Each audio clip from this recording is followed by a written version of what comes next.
G'day and welcome to the Stream of Chaos. My name is Dave and I will be your keeper of arcane lore for this session of Call of Cthulhu. Today we are going to conclude chapter 5 of A Time to Harvest. Chapter time of A 5 to Harvest. If you want to get your own copy of the campaign, you can find it at chaosium.com. It's spelled correctly there. If you want to see any of the previous episodes, they are all available on the Chaosium YouTube. Lastly, if you want to join us live, we do stream live each week on the Chaosium Twitch channel. That is Fridays at 5 p.m. Pacific. We also recently launched a Stream of Chaos Discord. There's a link on the Twitch channel in the bio section, and there's also one in the YouTube page, just under the description of each episode. Jim is also going to post the link in chat a couple times throughout the episode, so if you want to join us there and just chat about things, hop on by. Now, this is going to be our last session of Chapter 5, which is the penultimate chapter. So we might run a little bit late, just flagging. And additionally, over the next 2 weeks, so it's next week and the following, we're taking a quick break from this campaign as we prepare the final chapter and also the campaign which we are beginning next. We had our first call about that recently, so very exciting. And we look forward to beginning that soon. So for next week, what we're going to be doing is I will be playing Alone Against the Tide, which is one of these solo adventures. So I'll be going through that over a couple of weeks. And depending on where we get to, I may be joined by some other cast members who will hop in and hang out and make bad decisions with me. This is also going to kind of be an opportunity to talk about like streaming and GMing. I'm going to get it set up so that we can look at my OBS setup and things. So if you have any questions, come by, ask them, and we'll just kind of keep it as like an open discussion, just a chance to chat. G'day YouTube. I just wanted to hop in to say that this is not going to be the case. After the stream wraps, the cast had a chat and we've come up with something else which we're going to run over the next 2 weeks that will be continuing our A Time to Harvest story. I'm going to join you again at the end of this video to explain more, but rest assured we will be streaming A Time to Harvest in the next few weeks. Okay, and back to the stream. Finally, I'd like to thank Roll20 and Sirenscape for being great tools we use to improve our games, and without further ado, we'll jump in. So where we return... Wrong sound set. Where we return, the 4 of you have breached the mountain of Broken Hill and delved deep below the earth. You've navigated through strange tunnels, avoiding flying objects that descended after you, and skirted around deep cube-shaped holes into the earth. Where we pick back up, the 4 of you have just stepped into the strange base at an odd angle and sort of all shiny chrome and filled with odd sounds. I'll get each of you to introduce your investigators and describe them as they step foot into this odd atmosphere and take in the sights for the first time, all illuminated only by the torch of Katie. Your others have currently been stowed in your pockets. To begin with, Art, could you please introduce Seb? Hi, I'm Art, and I'm playing Sebastian McCarthy, certified wizard and madman. Seb is, I genuinely, Seb has been through a lot. I think, if anything, while he is concerned about what they are planning on doing in this strange square hole in the ground, chromed hole in the ground. He's also very determined to see it through and get as many of his companions out alive as possible. So I think there's sort of like a set look to his face. He's very much paying attention to what's going on, and he exists, as do I.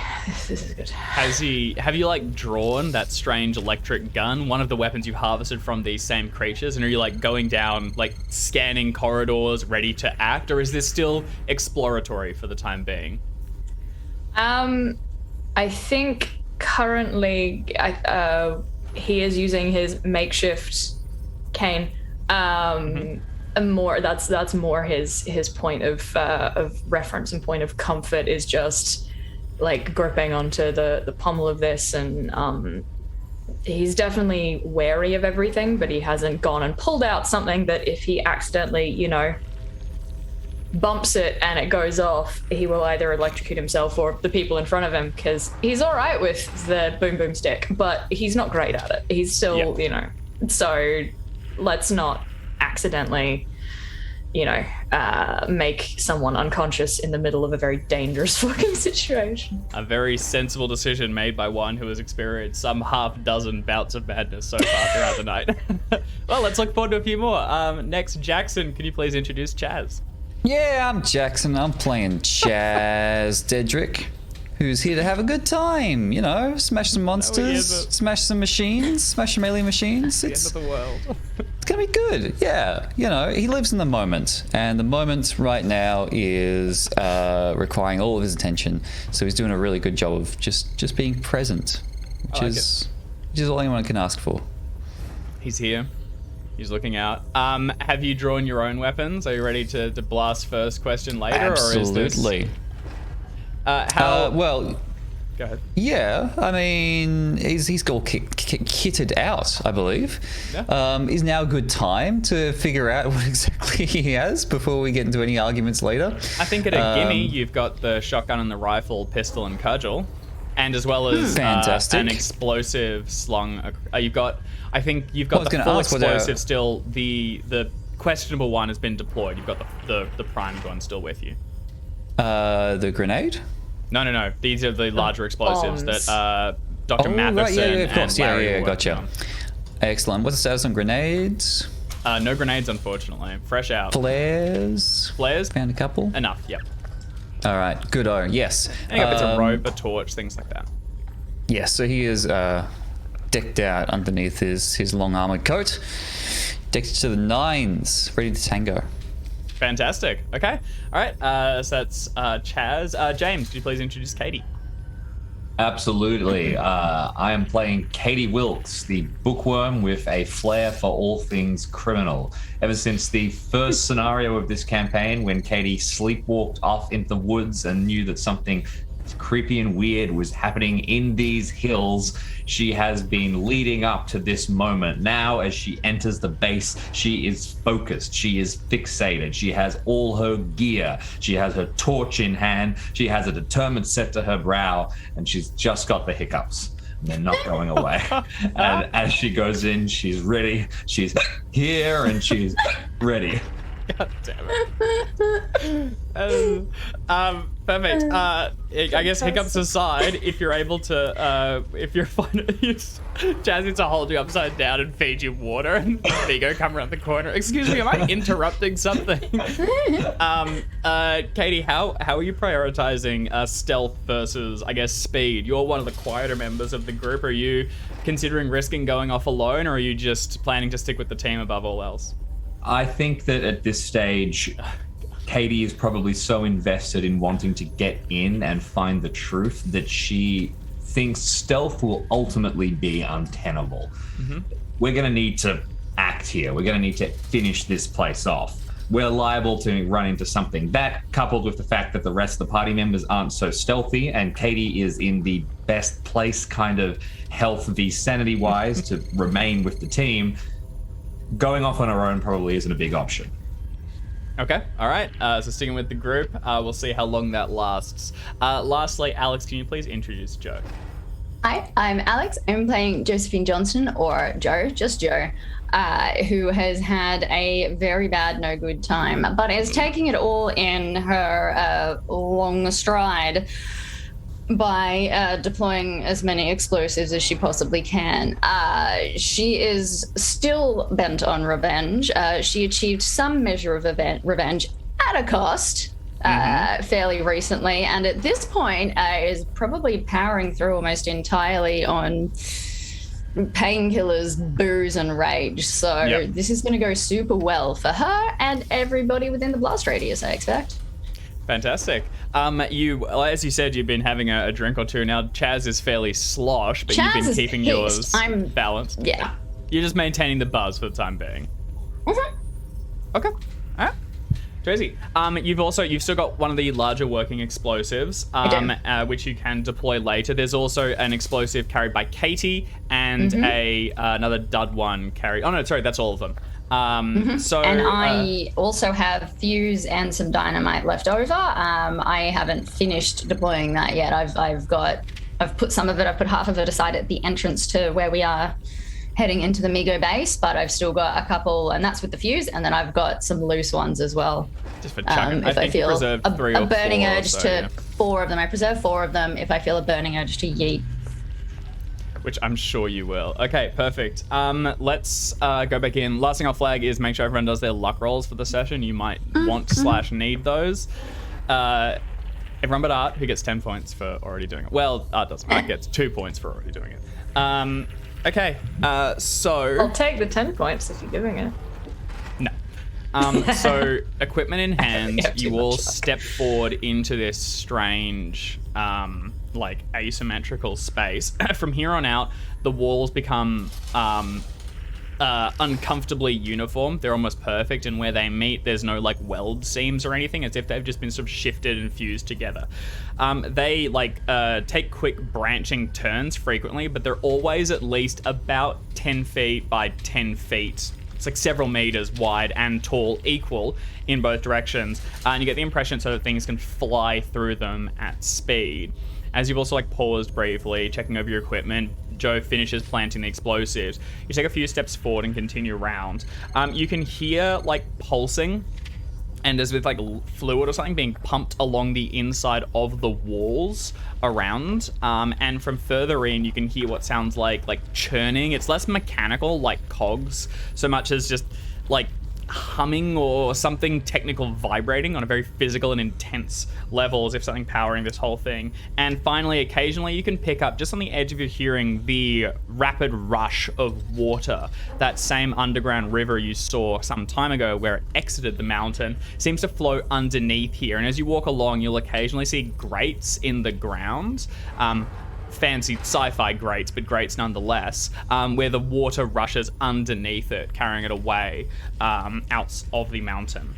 Turning around a corner, you come face to face with a large and strange, complex device. It dominates the entire wall, and you can see that it's coated entirely in these little, what might be plastic, but as you get closer, seem to be closer to plant life, but nodules, all along a little bumped and raised. They are not uniform. They're not laid out in clean rows. They seem to be sort of sporadically placed. And as you approach, anyone who draws near will see one of the nodules, break open, like a blister, and then almost flower apart as little tendrils just begin to creep forward as if probing at the air. From here, it looks as though the corridor continues along, and I leave it to the 4 of you. Okay, well, we've got a plan in mind, right? We get as deep into this thing as we can, we plant every bit of explosive we have, and then we head for an exit. Mm-hmm. Yeah, right. Correct. Well, let's keep moving then. Let's try not to look at this stuff, too closely. All right. I'm remembering it though, and I'm if there's any spots on it that look like I could maybe jam a stick of dynamite in. Not right now, but maybe on the way back.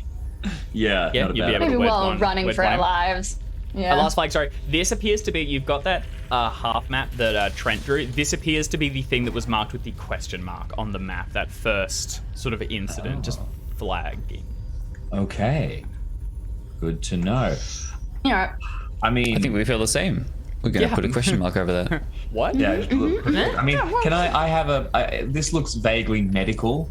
Dave, could I try and would medicine or my science mathematics be appropriate anyway into trying to decipher what the heck this thing is? Medicine would probably get you closer, one of the sciences. What are you doing to it? I think I walk up close to it, not gonna touch it, but I kind of lean in. I'm following the tendrils along and examining the pulsating nodules and trying to see if there's any structure to them that I could recognize from anything organic that I might have encountered. Okay. So Katie steps up to it as the other 3 of you look on, and walks closer. As you do, wherever your hand or any part of your body approaches it, the blisters bloom and the tendrils begin to send forth as if seeking you out and moving towards you. This pattern will follow wherever you go, and occasionally there will be much larger ones that as they open, you can see a very clear, thick sap-like liquid that drops slowly from it. Do you make contact? First of all, there is unfortunately nothing medical that you seem to be able to connect with. I was going to say, as soon as they start reaching for me, I'm backing out. Let's undo, please. Control Z this, and let's get the hell out of here. Yep. All right, you take a few steps back, and they None of begin that to nonsense. close back up. Okay. Sorry. All right. Do I know what they are? You could. This would be from all of your research. You have not seen any outlet. Very None of the tomes you studied was any detail on this particular device. Very good, very good. I mean, Actually, you have the tome with you. If you want to take the time to stop down and read through it, you could make. I was actually more Cthulhu wondering Mythos whether, roll. like, do I have to use the tome to make a Cthulhu Mythos roll, or can I essentially go off, like, my No, you're stat right. Actually, number? yeah, you've studied it. So are you stepping forward to interact with it, or are you like holding back and just trying to think through what you This may have is- seen? Yeah, I'm not gonna go up and touch it. I'm going to essentially do the, like, internal reference slash notes reference. Just like, is there anything that I may have skimmed through in the book, or, like, as I said, Seb was like making a lot of his own notes and putting things together like himself. So whether or not there's just anything that he like thinks might be connected to it, but Sure. the likelihood is slim. So just before you roll, you step back and begin to consider through it, and Katie steps away. You guys have seen Migo like crafted devices before that seem to interact by like organically sort of meeting with flesh. Chaz Is there and any Joe, familiarity what are with the? Sorry, with just the- like thinking with the little device that Trent / Morrison had. there was Are there similarity in how it similarities appeared to there? be interacted with, at least. Okay, cool. Beyond that, they seem to be entirely different scale, but you just don't know. It's quite alien. Chaz and Joe, are the two of you doing anything or just keeping watch? Keep and watch front and back, Okay. right? Joe? Mm-hmm. Front and back? Yep. I'm bringing up the rear. Okay. All right. Go ahead and make a Cthulhu Mythos roll, please, Seb. Watch me get a fumble. Not a good time to Nope. fumble. Not a fumble, but not a success. You've seen there were some illustrations of Migo technology throughout it, but this one does not recognize. You're not familiar with what it does. Don't touch it. Yeah. I'm gonna. Yeah. Let's I don't leave know what the- this is. Yeah, I wasn't gonna. Don't touch it. Let's add a Wasn't gonna- question mark to the map and keep going. Yep. I don't Alright. think this is any of our concern. The only thing we need to worry about is going past it on the way back. If we go past it on the way back. No touching. Question: Does everyone have a lighter of some description, just in case? You know. It's the 1920s / 30s. We all smoke.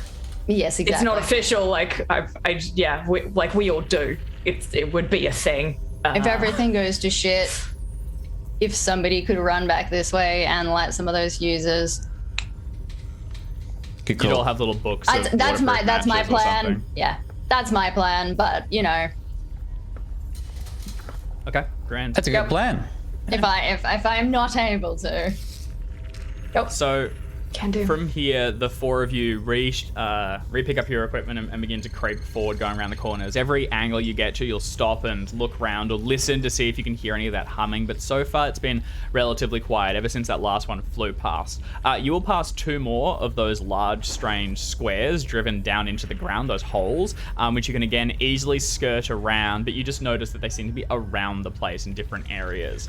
As you come around a corner, you'll see the facility begins to open up. From here, there is a massive arch inside one of the walls. It seems to actually rise up beyond the roof on the inside, as though the second room is larger, has a maybe universally sized entrance or just oversized entrance that is not needed here. So the arch is bigger than the actual opening itself. And then on the interior, you can see just pitch darkness, along with a number of columns in strange patterns from here. There is also a scent that immediately begins to hit you, which is sort of fizzing as if you'd snorted like seltzer water. And it kind of, as you inhale it, you can almost feel it like going down through your lungs. Then your lungs for a moment just do like a little but before it begins to like go dormant and fade. There's a very odd scent to it. Beyond this, this seems to be a side track. Then the facility itself, the major one, continues up along. One other thing of note, towards your right, immediately here, away from this large arched entrance, there is what looks as though it should be another massive door. except it's not open. It's a sort of circular shaped, I guess, what's the word I'm looking for? It's from Stargate. You know, the iris that closes? Anyway. Forgetting the word for it. Anyway, it's like a circular door with, it's like an iris that can close around it. And then all along the exterior, there's a number of very neatly carved runes and sigils. Seb, you will immediately recognize a couple of them. You'll not like, I don't have names for them or anything, but like you will be like, yes, I've seen that carved there. I might even know something about its tide. You would need to study it further to get insight, but this is some sort of mythos and magically powered artifact or doorway. Great. We got a spare explosive? Because I'm pretty sure, looking at the map, this either goes to an exit or it is an exit. And either way, I'm pretty sure that we should make sure that it goes boom. It's true. Well, do we want to make sure it's an exit first? Nope. All right. It's No, magic. we don't have time. Yeah. You know, we don't want to. Look, as fascinated as I am by this, in this specific scenario, I'm pretty sure anything that's magical should probably get destroyed. Agreed. Talking as someone who does magic shit now, apparently. Look, 100% agree. The strategy that we've got, though, with the way that the explosives are laid behind us, somebody needs to make it a priority to go back the way we came. That is my intention. But if I can't do it, somebody has to make that a priority, because we've got that funny thing with the drippy nodules. We've got the magic door here. The Problem is, this might be only the beginning of what we find in here. Correct. So- We might find 12 more magic doors. I don't want to lay an explosive, but if I come back this way and I've got them in my hand, I'll blow it up. Yeah, let's keep moving forward at this point. Was our aim to place explosives where the exits were, or is our aim to get as far into the the middle. facility as we can get and chuck them in the middle? Get the middle, because if we get the Alright. exits, they're just going to dig themselves out. Based on what we can see of the structure of the map that was left by Trent, or whatever was inside Trent's head, I think we just want to head up to that cluster of rooms and start scattering things. Get as many as we can through Yeah. there, and then head back. All right. And I've got my 4 dynamite, and we've got the big explosive left. I left some at the exit just in case. That's an insurance policy. That's not the main event. So pretty much just tracking our explosive count at this stage. We've got one back at we've got some accessory dynamite, you know. Yes, I've got 4 dynamite. Important to have for any night out. And then we've got one Keep it in big your handbag. one of the big explosives which we have That was left still- back at the door. No, that we left one of the ones that we don't know if it works back at the door, because it's going to get. The idea is it gets triggered by the 2 dynamites that I left there. Yeah. Then we still have, apart from that,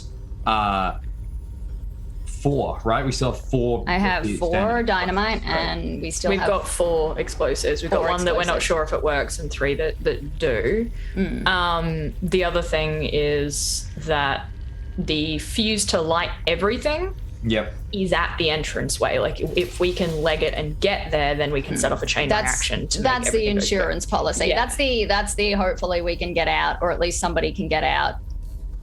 Well, I mean, this place genuinely looks kind of important, and where we are here is pretty much equidistant between that weird wall, whatever's behind this door, and this strange column seltzer water production facility. I say that we plant one of the bombs here, and then we move on. And unfortunately, dear viewers, you cannot see the rough plan that Trent has. I can that we show it. Do you want to have a look at that? Let's check that no, out. no, right. I don't think it's super important, but just further up there, we place one of the Yeah. bombs on the Hey, left. we got bombs. That's gonna show. hilarious. Yeah, I like and that. one of the bombs on Oh, the cool. right hand side. We should Yeah, have alright. we should have a full. We took 5, so there should be 5 in total. Yeah. So my proposal would be we do one here, then one Yeah. like up here, then Yeah. 2 within here, and one of the 2 in there should be the dud, because hopefully it gets set Yeah. off by the giant explosion that we leave. I would propose Agree. something like that. That feels like pretty good coverage. I'm into Wasn't the that. plan to take down the exits though? No, because That's what they'll we just were dig themselves discussing. out. Yeah, there's too many If exits. we they'll dig take down the themselves up. exits and not the middle, they will just dig themselves out. Plus, if we've taken out the middle, then Yeah. That what's And there's no exiting? way to rebuild Ideally it back to nothing. scratch. Yeah, it's better. Yeah. It's better. The only reason I left one at the first entrance we came into is in case somebody is able to actually get out and then can do it behind them. I wouldn't feel right if I didn't have some way to preserve at least a human life out of this. Yeah, Understood.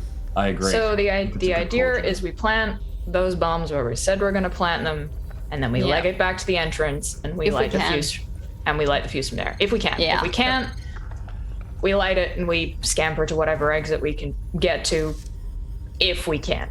Yeah. Okay. All right. Okay. Okay. All Let right, us so proceed. one bomb here. Let's set this one up. I'm adding a pink sticker to the two that are question marks. Deployed. Question. Oh, okay, good. Yeah. So we rig one of the good ones here, I think. Where are you rigging it to? So there's it continues on. You can go left into this large room with the strange scent, or you can approach the large closed and magical door on the right. I think ideally we're Oh, wait, is kind is of the- closer to the enough that it's going to blow up that weird wall, and my priorities would be the weird wall in the room. the weird wall and the rune gate? Or- Yeah, the soda water Oh, okay. Yeah, yeah. columns. Cool. Sure. Have I got any fuse line? How much fuse line have I laid and have got? At this point, this will be separate. You have some, Yeah. but you are starting a separate track from the one that you ran all the way down. You've Yes. branched Yeah. up the This is a corridors. separate one. So you'll need to give me more. You'll need to either approach one of them and set it there. If you just place it in the middle, it's in the middle of the doorway, and anyone walking down will stumble straight. Yeah, it's got to be into it. hidden. Okay, cool. Or yeah. you can place it in the center. That's fine. just to be This to be map is clear- not to scale or anything. Yeah. No. So Sure, it's a reference. Yes. Just to be clear, Dave, as well, when we're talking about how powerful these things are, is this kind of like we get one room with each, or is this kind of Unfortunately, like Joe have no would know idea. that they are don't fairly know. explosive. These appear They're to be big. using cutting edge tech and things. This should take out a decent chunk of the facility. You place it in a corridor, you lose the whole corridor and likely beyond. And who knows what materials are being pumped through the walls that may or may not be explosive. You could consider them to be quite large, but you do not have exact details. No. right? Well, They're pretty big. We're going on throw them down. Hope. I reckon, yeah, if they're in the kind of at the point where the main corridor branches off, then it's a little bit hidden, and if we can hide it a little bit, and if it's between the two, then we've got the chance of getting the room and the corridor and setting off a chain reaction. Yeah, I think we go for that then. I think. And I am going to run a little bit of fuse down after it, just because the idea from the first one is the insurance policy, the hopeful one. That's the optimistic one, that somebody can do it as they're getting out. These are, we do it from within. So I'm also going to just, if start you- laying fuse in. Yeah, if you run the fuse, you'll get a delay. You'll light it, and then you've got the minute or so to run. That's the delay. That was the idea of the first one, was a delay to run away from it. This is the we're fucked delay. This is the we're fucked, light it from a distance. We're not getting out. Yeah, we're lighting it from in the facility versus out of the Yes. facility, and one way or another, it's Yes. going boom, and hopefully we can make it out. But that's the So second. to confirm, this is being Yeah. laid near the entrance to the room that turns left, rather than prioritizing the strange opening. Okay. Yeah. All right. Joe steps forward and finds it's dark Fizzy in room here. or iris? Yeah. Fizzy room or iris? It's dark in here, I as with believe everything it's fizzy else.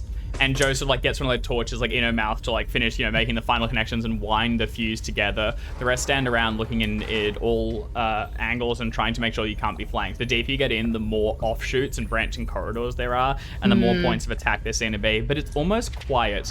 If this was going to be the base of operations, you would have expected it to be busier, and you thought you'd be running into more people. But there's so far no one around. The room that you're placing this in, you're just inside the doorway and putting it around a corner. It's pitch black in here, and occasionally the torchlight will pick up the columns or just the edges of them. Where the outside of it maintains that geometric perfection that the rest of the facility has, the columns are pointedly not so. They look as though they are just like globules of fat marble that have run down from the ceiling and form strange shapes. And it's like when you're aware of something disgusting and you shouldn't look at it, but at the edge of your vision, you just keep on wanting to look at it, wanting to pick at it, wanting to just kind of fuck with it. But you focus on the explosives, and soon you're moving away. As long as you were in that room, you had this sort of strange crawling sensation. You couldn't shake the feeling that you might have been being watched. That said, the explosive is deployed in this area, and from the map alone, there should be an exit out through that room as well, but you didn't search it comprehensively, and it's quite large. Your lights never went all the way in. You kind of avoided looking at it.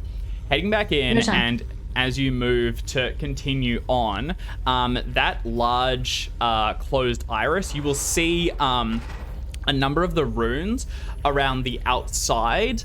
3 of them in particular seem to have filled with some sort of fluid in your absence. So they're deep carved into rock, and they now seem to have like welled up as if with tears yet to break. It's a clear liquid, and it's kind of bulging a little bit just at the edges, and it hasn't quite broken yet. The 3 appear to be pretty much perfectly symmetrical, to divide it into a triangle, like 1 at the top and 2 at the bottom, universally. Isometric. Yes. I said, where's isosceles? I'm thinking, who fucking cares? Triangle. Would there have been an opportunity while Joe was setting stuff up for me to have a bit of a better look at that iris? Absolutely. Just like eyeball it? Is anyone else going up with Seb? I actually think that it might be good, because ideally we don't want to plant anything in this little accessory room to the side here. I might duck up there and have a quick look while stealthed, and just. So you're gonna head up and around the corner. Right. Yeah. Well, I don't think there's any reason for you to go on your own. I can be sneaky. I can be sneaky. Let's go. Right. Okay, so Chaz and Katie are going to go up around to the side. Joe's planting the bomb, and Seb's going to have a look at the iris that's marked just here. Okay. I'm going to talk to Seb first. Cool. So Seb, as soon as you approach it, there's a tingling that runs down your spine, as if it's wrapped around the cord and begun to twist. You recognize this feeling slightly as when you've exhausted magic points to fuel spells that you've cast, and it feels as though it is not a polite request, but it is a request to expend energy and activate. Okay. I will not, for obvious reasons, but I make a note of it for the purpose of, like, if this thing is magic, sufficiently advanced technology is indistinguishable from magic, and this is a go somewhere, if that's the vibe I'm getting, is like this is a potential magic exit, I will note that for, like, maybe if we come back this way and we can't get through, I can be like, magic points. Let's see what happens. If that's the vibe I'm getting, I don't know. I'll get you to make a Cthulhu Mythos roll, and go ahead and make it with a bonus dice, as there is something a little bit familiar about this. You're sure you've read about it at some point in your studies, you're just trying to remember what. Hang on the money. Didn't have the thing of it. Oh, well done. Okay, fantastic. 17 exactly. As you're looking this over, and as you just see Chaz and Katie sort of move around a corridor and around to the right, you're thinking back, and you're sure you've seen this somewhere, this particular shape, and it seemed to be scattered throughout a number of references to different races and to different beings. This appears to be some kind of gate, which can be used to connect distant locations. Now, you have to know where you're going to, but typically they are connected specifically to another gate unless they are, like, effectively recoded. So this will have a specific location it will take you to, or they can be sort of like manually adjusted to take you to other ones that you are aware of. And they require magic points to be expended to use. That said, these are not necessarily Migo inventions. They may have applied their own spin to it, but these are known beyond the fungi from Yugoth. So if you're pretty confident you could activate this and you could use it.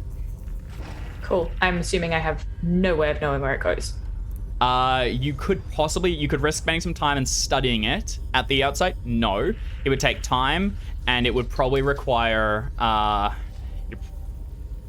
it really required their language roll, which is what it's written in, which I don't think any of you have had an opportunity to study. That was the discs. Actually, Katie might almost have a chance.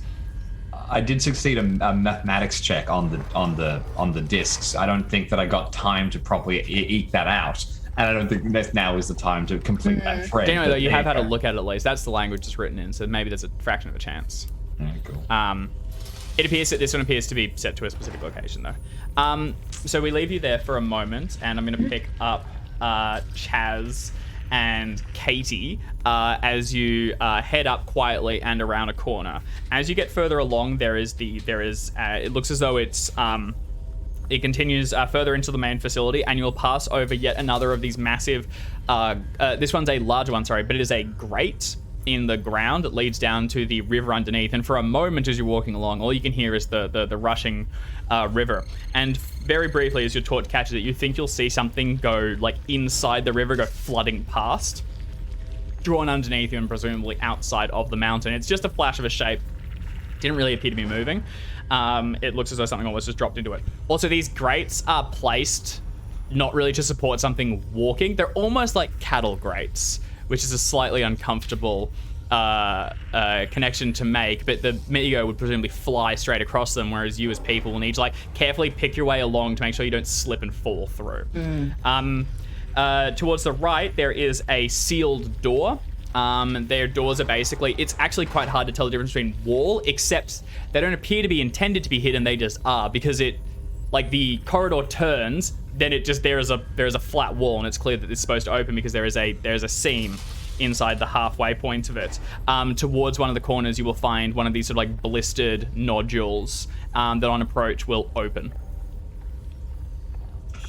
All right, I guess we open it. Yeah, we stay close and we peek in.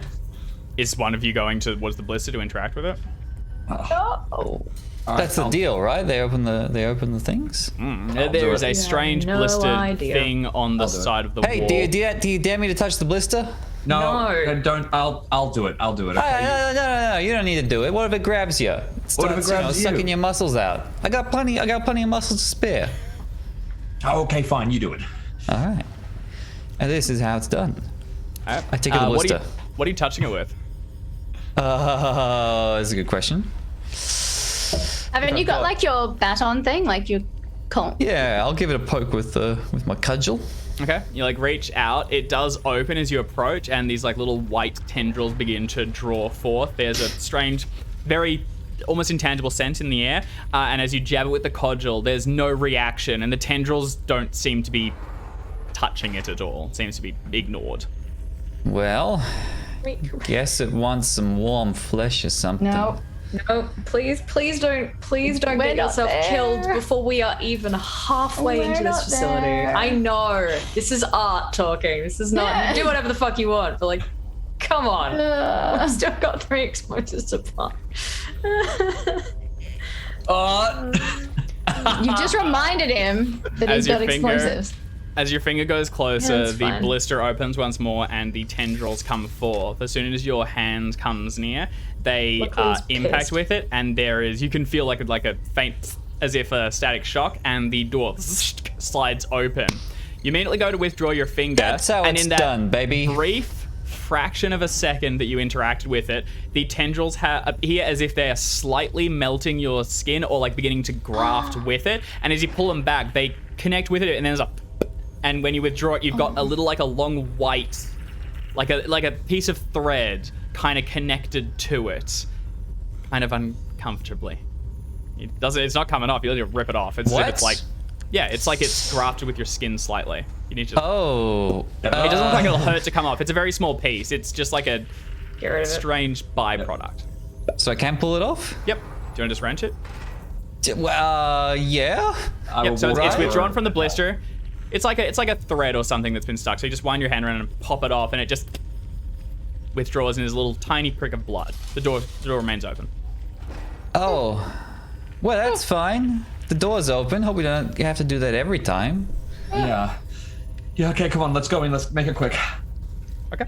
You step forward and around the corner, and there's still little sound except for the pumping throughout the walls. Turning around, you'll find there is an opening with 2 rooms on the inside. The further one does have another door going in towards it. And inside here, you get a stench that comes forward, not necessarily of rotting meat, but of sort of like deep mushrooms in the undergrowth of trees that have been left there to grow for decades. It's a very earthy scent. There are racks along the side where they've actually been built into the metal walls, and along them are open trays which what look to be some sort of strange fungus or something growing all along them, like lichen or lichen. I can't remember how to say it. As soon as your torch goes along them, Katie, some begin to like shrivel up, and you'll see puffs emerging from them as like spores or something that have just been thrown up into the air slightly in reaction to your torch. So they don't like light. That's good to know, right? Yeah. Whatever these things are. Let's put quickly, pull like a scarf, mask up, something to cover our faces.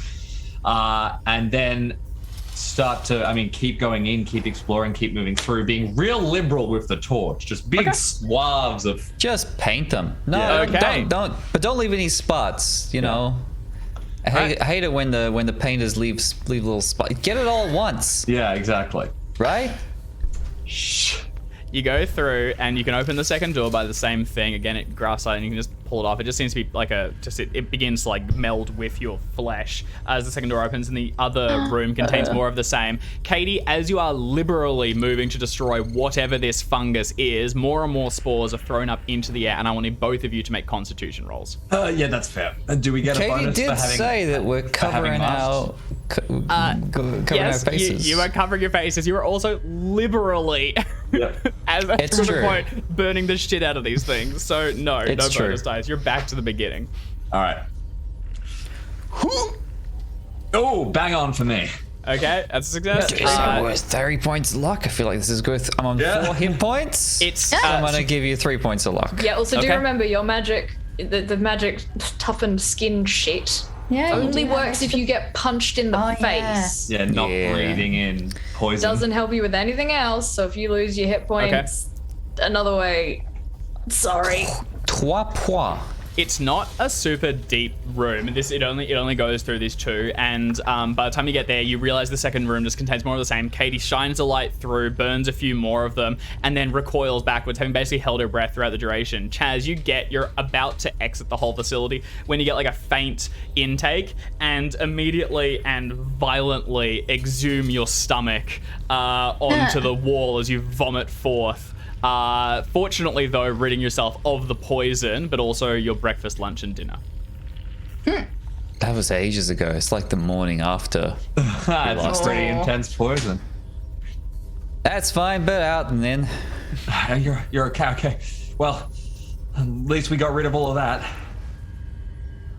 So that's both rooms, right, Dave? That's right. Both rooms That's right. identical? Both Okay, rooms identical. That's kind of weird. Have All right, two well, identical rooms next to we've- each other. It seems to be I- it seems to be some sort of storage. Oh, we've burnt the hell out of it, so that's good. Yeah, I mean, I could probably tell the others we don't even need a bomb down here, right? Yeah, let's go back to the others, and if they're not done, we can come back and do a second coat later. But otherwise, let's hope that that's done. Okay. Also, in answer to your question, why would you put two rooms right next to each other as someone who plays a lot of like city building and base building games? Because it's easier that way. Because they didn't realize they Efficiency. needed 2 rooms. It's they built them efficient and first. also Shit, run out like of Should've built a space. bigger one. essentially it's like if you've got a certain amount of space, usually it's easier to put two similar sized rooms like right next to each other, and you're like, look, now it's fine. It is an efficiency thing. I don't buy it. I think it's something sinister. Chaz and Katie both head back towards Seb and Joe. Seb, you've just turned around and you're approaching Joe. Joe, you finish rigging the whole thing, twisting the cables together, and you're running out the fuse. It is well hidden and off to the side. As long as you were in that room, the way you were working, you had I'm not basically a quite torch. in the room. It's more like in because ideally, because these are fairly large explosives, it's going to get the question mark thing as well. It's like just at the edge of the corridor into the room. As soon as the adjacent. So if no one turns in, it's pretty hard to hide here, but it is dark, and you're hoping that these things work on different sensors. The way These you're aren't- working, because you're short an arm especially, you have a torch in your mouth as you're looking down. You're trying to like twist the things together. So all you can see is this small pool of light showing the explosives. Everything beyond in your peripheral is just pitch black, except Yes. for the corner where Seb is working. As long as you are down here, you have a feeling like that you're being watched. Your skin just Yep. crawls a little bit, and your Hate it. nostrils fill with the scent of that fizzing, strange scent. You get Hate it. the desire, that unshakable urge to turn and look inside the room, to examine it closer. It's like being on the edge of a cliff. No. Okay? I hate it. No, the bomb. That's what I care about. You That's stay what looking alright. down, continuing to Yep. focus. Yeah. And then when Seb turns around, Chaz and Katie are shortly after, and the four of you all reconnect. Yeah, Right. not looking. Joe, are you alright? Bomb is laid. Don't look in the room. We killed some mushrooms. That's good. Okay, well, looks like we're done here, and there's nothing of interest, I think, in those two rooms around the corner. If they were, we burn them pretty good. So let's keep going, get deeper in, plant the rest of the bombs. Yeah. Burnt them? Well, they didn't like light, so we covered them in light. Ah, good thinking. Hey, what was in that room anyway? I don't know. Nope. Wasn't the brain room? I don't know.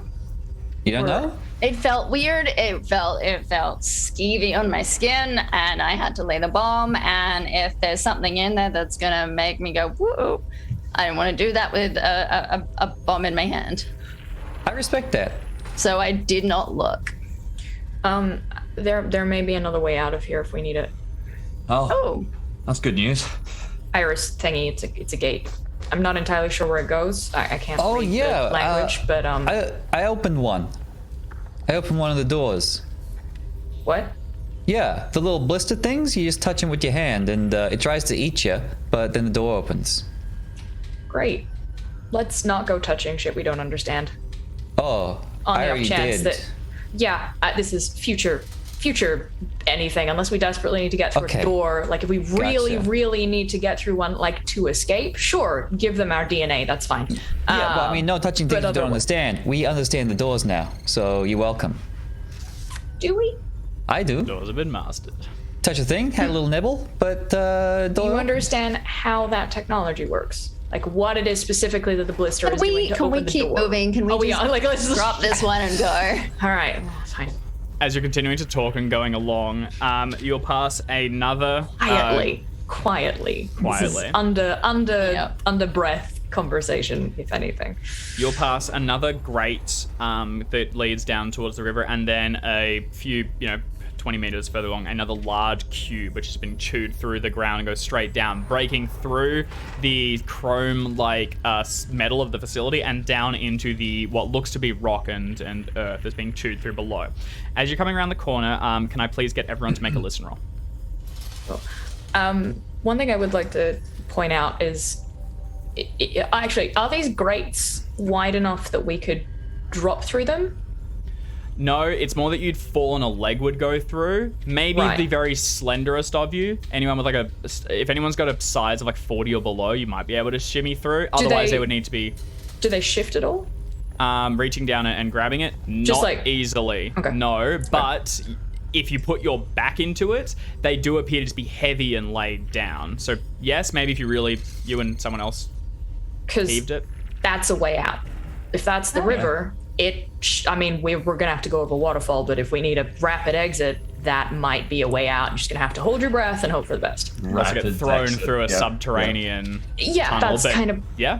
Yeah, it's, we saw if it's something that down or there. explosions or death, like I'll take my money, my risk on like maybe I live if I Or get at the very shot through. least, drown instead of having your brain extracted. Yeah. That one. How do we go on listen rolls? Who succeeded? Hard success. Okay. I'm within luck range. As long but- as someone, I wouldn't sweat this one. Alright. So Chaz and Katie both failed, is that right? Yeah. Okay, so the two of you are talking. Chaz is defending his use of doors when you come around a corner. And it's actually, the reason it's come up is because just off to the left, there is another one of these doors. It's, this will take you off to the left. There is also another one to the right, and then the larger corridor just continues to go up through. As you get there, Chaz is looking at the two doorways and examining the nodules when Joe and Seb will both hear that humming that begins to fill the base of your skull and then beyond. You are aware that it is coming from two directions, but not necessarily if it's approaching you. One appears to be heading from back the way you came. Other, and much louder, is somewhere further beyond you inside the facility, but you don't know where it is. Not exactly. What are immediate reactions? Hand up to sort of stop everyone and like to get everyone's attention and to hopefully immediately shut everyone up. I'll assume that we hear it then if there's It takes a moment, especially when it's pointed out. It's faint because this is never like. It's not as if it's hard to pinpoint where things are coming from. It's just like a humming that's just like white noise, the base of all of your hearing. But after a beat, yes, you'll begin to hear it. Okay. I mean, I plan to dart immediately back to the way that the sound is coming behind us, and to use these corners to my advantage because they're very nice and sharp. Right-angled corners. So I'm going to go to the one right near us and peek around. There's nothing there. I'll dart to the next corner and peek around, and I'm hoping that I'll be able to leap out and bonk something if it comes around the corner. Okay, so Katie is going to start heading towards the sound. Yep. Is everyone else the one coming behind us? I'm gonna duck into the little corridor to our left because there's one coming from in front of us and one behind, right? There is more noise further deeper inside the facility. You don't know if it's coming towards you. That's what that picked up, that it's more. The other one seems to be less noise coming towards you. So the one behind is coming towards us, and the one in front there is more noise, but it does not necessarily seem to be coming closer, and that's from the hard success. That's right. Okay, cool. Yeah. I will relay that, obviously. And then, is this a corridor of closed doors, or is it a corridor of small offshoots to closed doors? Brief offshoots and then immediately closed doors. But they don't go so very there's still far like in. something to duck behind. Ducking into a brief offshoot. Fuse, I would lighter. I'm ready. I would say like Joe, like, can we get halfway down the corridor and duck into one of the sides and then like start setting up one of the other bombs? In, because that's where we wanted to put one anyway, is in one of those side corridors. We may as well like duck in and do that now in worst case scenario. Also, it means neither you nor me are in direct eye line of the thing that could make us go bananas. Yeah. So we'll go a little bit further down if we can and duck into a side. They're larger spaces than the map might present. You are at one straight to the left. If you go further on and try and get to a deeper one, you'll have to that's a sprint and you risk you know not what, but you can go for it, but it's a run. Currently there is an offshoot towards the left, there's an offshoot towards the right, pretty close. Beyond that, I don't want to leave Katie too far. More. I don't want to leave Katie too far, so we'll kind of pull Seb into this one, just be like, I'm gonna get ready to run further in if things go to shit. I've got the fuse for the ones behind us, which I'm gonna give to you. Okay. Just for now. And if it goes to shit with Katie up there, I'm going to run further in, and I've got my 2 dynamites, and do what I can. All right. So the fuses I have, are these 2 light and then bolt? Or are these 2 bolt and then light? Well, they are behind us, so these are the ones that go to the one in the room behind us. Right, yeah. We've already passed through. So that's entirely up to you, depending on which direction. Okay, just making sure that I know, like, which of my options are okay. Cool. Okay. I have some fuses. I may reclaim those if everything goes well. If it doesn't, though, I'm just gonna piss ball further in. Okay. Cool. So Seb and Joe dart around the side, and Katie heads back towards to find a point to intercept it. Chaz, where are you going? Yeah. Sticking with Katie, right? If we're gonna get into fighting positions, let's do it. Okay. The two of you head around and circle corners, trying to head along. It's hard. The sound echoes throughout here. Well, it doesn't echo. It's just hard to like calculate exactly how far away things are. And each time you come around a corner, you're sort of pushing it, hoping you can make it to the next corner before this thing comes or before it branches away. Eventually, you find a point where it's beginning to get louder. It's beginning to sort of fill your ears. You're getting that nauseous feeling, and you crouch down, readying around the corner, both drawing your cudgels and getting prepared for something to come flying round. Elsewhere, Seb and Joe, as you're seated in this like corner, this offshoot, the sound of others is building. It's getting louder, and you'll hear in the distance of a door opening and closing, and then it begins to fade. You can still feel it. That sound, there's definitely activity elsewhere, but it has faded. Are the two of you just holding here? Further in, yeah, that's right. Are the two of you just continuing to hold here, or are you going through the door towards your left? I'm not going through the door. I'm going to look at Joe and just say, it sounds like forward is not as I think they're here. Of course they're here, but the point is, we may be able to get further in without being intercepted, because whatever's in there seems to have gone further away. Do you want to try and get in and start setting something up? Not yet. All right. I don't want to leave Katie. I don't want to leave Katie and Chaz too far. I know, but we are. I know. I'll run fast and do what I can. All right. I can't run fast, but I'll do my best. Although, and I'll like kind of gently tap the cane. Slightly easier now. Exactly. We'll be fine. Okay. So you hold position for the time being. As just around the corner, Chaz and Katie begin to time your strike. Can you both please make stealth rolls for me? And you take a bonus dice. Actually, yeah, take a bonus dice. What have we done to earn that bonus dice? I don't want to Use the freak wall. You had the To our chance advantage. to the chance to get set up. Because we heard them coming. This Jackson Chasman, Don't you need take it. that bonus. Don't need dice. it. Oh, well Don't done. need it. I don't think he needs it. Okay, that's Don't good. need it. And Okay. I got a regular with bonus. Okay. Yeah, fine. Both of you hidden, continue to hear the thing growing. At first you think it's because it's getting close and it's going to be imminent and you're standing there, your muscles like tensed, coiled, ready to swing around, and then it continues to grow. This is not just one thing that's coming around the corner, it was multiple from further away, and by the time they start getting closer, you can actually faintly make out the of like wings or something as a number of them come roaring around one of the corners and begin to surge past. There are 3 Migo moving directly behind one another, and you can still hear more, you think, beginning to come. Do you want to swing, and can you both make sanity rolls? Oh, Okay. Because that might Yep. make the decision for you. me go. I succeeded my sanity roll. Okay, that's all right. All right, Chaz. So that is Wow. going to be a D6. Oh my god. Now, you have seen Migo before a number of times. We haven't been calculating it. Basically, repeated viewings of the same Mythos creatures reduces.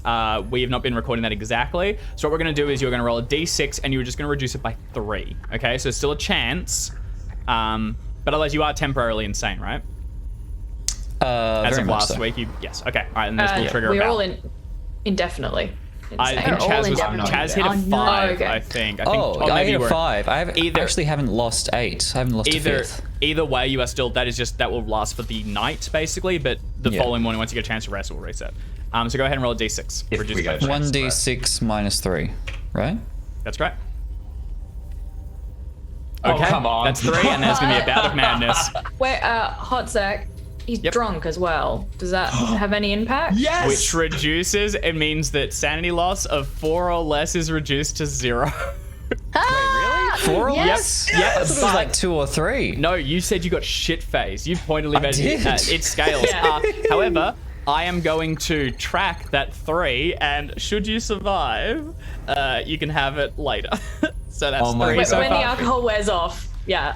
You're welcome. Okay. That's fair. So, Katie, you're tainted, and Chaz, you're holding that. Oh, Chaz, I give it to you. How is it that the liquor? What is it numbed? What do you see, or do you just go? I just don't give a fuck. I think like Chaz sees them flying past and tightens the hold on his cudgel and gets ready to spring into action, and the alcohol is like numbing his coordination, that he like slips and just stumbles and goes, oh yeah, I'll just stay here, that's fine. And Katie might be like sort of put the arm around to sort of draw you back out of Yeah. sight. And after the 3 go flying past, another 2 will rocket behind as well, and then eventually, slowly, it will begin to fade. However, sorry, yep. You want to say something? I was gonna say that very quickly. The 3 go past. There's no chance that the 3 go past and around, and then as these last lonely 2 go, they're out of sight of their friends, and we can jump the ones at the back. Would you like to? I guess it's The others are not too far beyond, but there is. I think if you can take them out in one fell swoop, but there is the 2 of them. So Yeah, these but 2 are definitely going to be together. We'll get a uncontested surprise, right? That's right. Okay. All right. I reckon we do. I look to you. Fucking towards make towards you, Chaz, and I see what do your eyes say? Grab your hand and let's go. Okay. Yeah. All right. So 3 go rocketing around, and as the last 2 come soaring around, they will meet your cudgels as they come around the exterior. Both of you, please you can make attacks. I'm not going to contest these ones, and you will take a bonus dice on them, and then after this, it will be resolved by dex order from here on out. So, fighting brawl chess, I presume. Okay. Do you want to go first, Chaz? I would love to, but I'm just going to double check if I've got my damage bonus. I don't. Cudgel's going to have a damage bonus, right? You'd like a damage bonus, yeah. It's 1d. We've been using 1d8, I believe. 1d8 plus 1d4 damage bonus. Yes, indeed. You're done. Yeah, standard. It's in there. 1d8 is a baseball bat, so a cudgel would, I assume, be pretty close to that. We've been calling it a large club. We've been doing d8s, yeah. That's right. What? All right, Chaz is successful. That's 5. Sorry, Jim, before you roll, are you both targeting your own ones, or are you working together to take one out?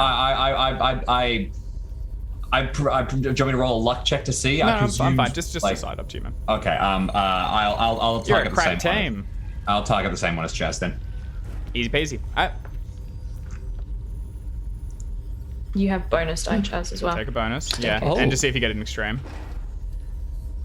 Okay. Oh, come on. Real Chaz bad will luck connect, for but me. Katie will not. That's 5, right? Yeah, regular for me. 5 damage. Good news. That is just enough to potentially trigger.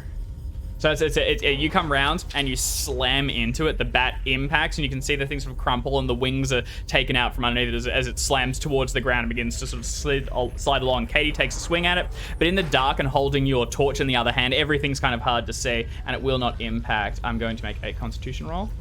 Oh, poo. And with that, this one skids around, begins to move up, and comes back towards you. The second one, still on full health, as soon as it sees you, swings around and begins to try and outpace you, heading deeper into the base. Oh. We go down to right, Dex. let's do this. Do either of you beat 70? No. Okay. All right. The first one is going to act first. It's going to swing around. And it's going to strike twice at you, Chaz. You can either riposte or you can dodge. Oh, well, now that I'm, riposting, brawl 85. All right. That's go gonna ahead be and great. Go ahead and make your roll first in case you want to luck it, and then I'll Of roll course. Because my dodge is only 30. Yeah, your riposte is Brawl is 85, so I'm much better at riposting. Regular success, not luckable to hard. Okay. That's going to do it. Go ahead and roll your damage. 1d8 plus 1d4. Oh, lame. That's all right. That is exactly what you need. It had 4 remaining, so as this one swings at you, you just riposte it and just slam it up into the wall, smashing it like a bug against the windscreen. Whatever juices fueled this thing begins to drain out towards the ground, and it crumples and already begins to rot away into just ephemeral, just strange nothingness. The other one uses its full turn to disengage the 2 of you and go racing along afterwards. You hear that humming begin to like grow around you, and it is outpacing you quickly, heading deeper into the facility. We go now to each of your turns. You both act on the same initiative. What are you doing? And that was our bad. Let's just say that. I mean, There's no such bad decisions, just decisions. I would propose that we both use our turns, Chaz. You know, you see the Migo like darting around, and as it moves towards you behind, we both skid out, whip out our pistols, and try and crack it as we go. Yeah, Okay. well, I mean, it's fast because it's flying, so it's not within melee range anymore. We can't catch it. It is fast, and these facilities seem to be intentionally built so that they can fly through them at speed. So yes, of and it is course. rapidly beginning to head towards a quick turn. So you will, I think absolutely, you will get one shot at trying to take it out. Alternatively, I was like, one of you could try to like catch it and grapple it. Like you kind of like it twisted Like around. launch at You it? might be able to sprint. I would say like maybe a jump roll or something if you can justify to be able to catch it quickly enough and get there. It was slowed by the whole turn and the surprise and everything. If you want to try it. Yeah. That. Chaz will, have the impulse to jump and grab onto it, and then flashes back to a few hours before we jumped out of a moving car and realizes it does not have the hit points to do that again. You actually do, because that getting That hurt would from count. jumping. Yeah, will- that's true. and also, may I just out of character remind you that you are tanked, and your frontal, your executive function is not there. I mean, it seems like it was an instinct once. Why wouldn't it be an instinct It's again? true. All right, You I'm definitely sold. have remember How your many? I've extra hit forgotten. points. How many extra hit points do I have? I can't I think we remember put it all. in our description section. Yeah. Well, you might have. Was I organised enough to do that? If I can find the old rolls, We'll just have to I can scroll up. remember. That's fine. I think it was I had there was 10, 18, and 10, Scrolling past all 14, the bizarre 10, scalpels. 13. There was definitely someone who got 10, someone got 18, and someone got something else. I got Chaz 18. 9. I've got written here Chaz 18. got He was the last one. 18? Yeah, 18. you got the big one. Take a risk, buddy. 18? Yeah. I definitely didn't roll below a 10, so whoever, Yeah. I think Katie, you got 10. Whether you've Yeah. lost one or not, I don't must know. be it. Joe, I think you got 13. I got 13, yeah. So we did these rolls off screen in case anyone's wondering Yes. how the fuck we worked this out. So it's all Yeah. good. Okay. Yeah. You've got heaps, Chaz. So That's as all you this need to one know about races Chaz. away, Chaz Dedrick, personal description, 18 armor points. Chaz is going to hurdle there's, after an attempt to launch. Katie, are you going to try and help him, or are you going to try and launch yourself? There's going to be a jump rope. try to shoot I him. flash back to when just previously I tackled Chaz off a cliff very successfully, and as a Yeah. team we tend to work. So I would like to use my turn to assist Chaz's jump Okay. roll if that's possible. All right, Chaz, you're going to make a jump roll with a bonus dice. I'm going to contest this with Amigo's dodge, so there is a chance it can Ah, try and shit. get the hell away. And if you make contact, though, you can attempt to try and grab it, punch it, whatever. You'll have it held. So why don't you go ahead and roll first with your bonus, then you can decide if you want to luck it or anything. Come on. Oh, that's pretty bad. That's pretty bad. It's exactly as bad. Yeah. I like It's not scratching great. shit. My foot was on the frickin' power switch, so my light was going. All right, it was dramatic effect. It was all intentional. You make a leap for it, but the thing just sidles around to it spins away, not particularly dexterously, but you are just unable to close the distance to it. And the last you'll see is it rocketing around a corner and heading deeper into the caverns. From here, I presume you're both going to race after it and try and reconnect with your friends. Yeah, I guess so. Okay. All right. You came a little way around, so you begin to rush after, and we go back for the time being to Joe and Seb. You hear these ones close off, and then you can still hear other ones approaching towards you. What are the two of you doing? You don't necessarily know how successful their assault has been so far. So there's the three that have booked it have already booked it past us. Not yet. Okay. We're flashing back. That was all going to depend on what the actions that Chaz and Katie took. So they have not appeared yet, and you know not if they will be intercepted. I have no I'm idea. not jumping out.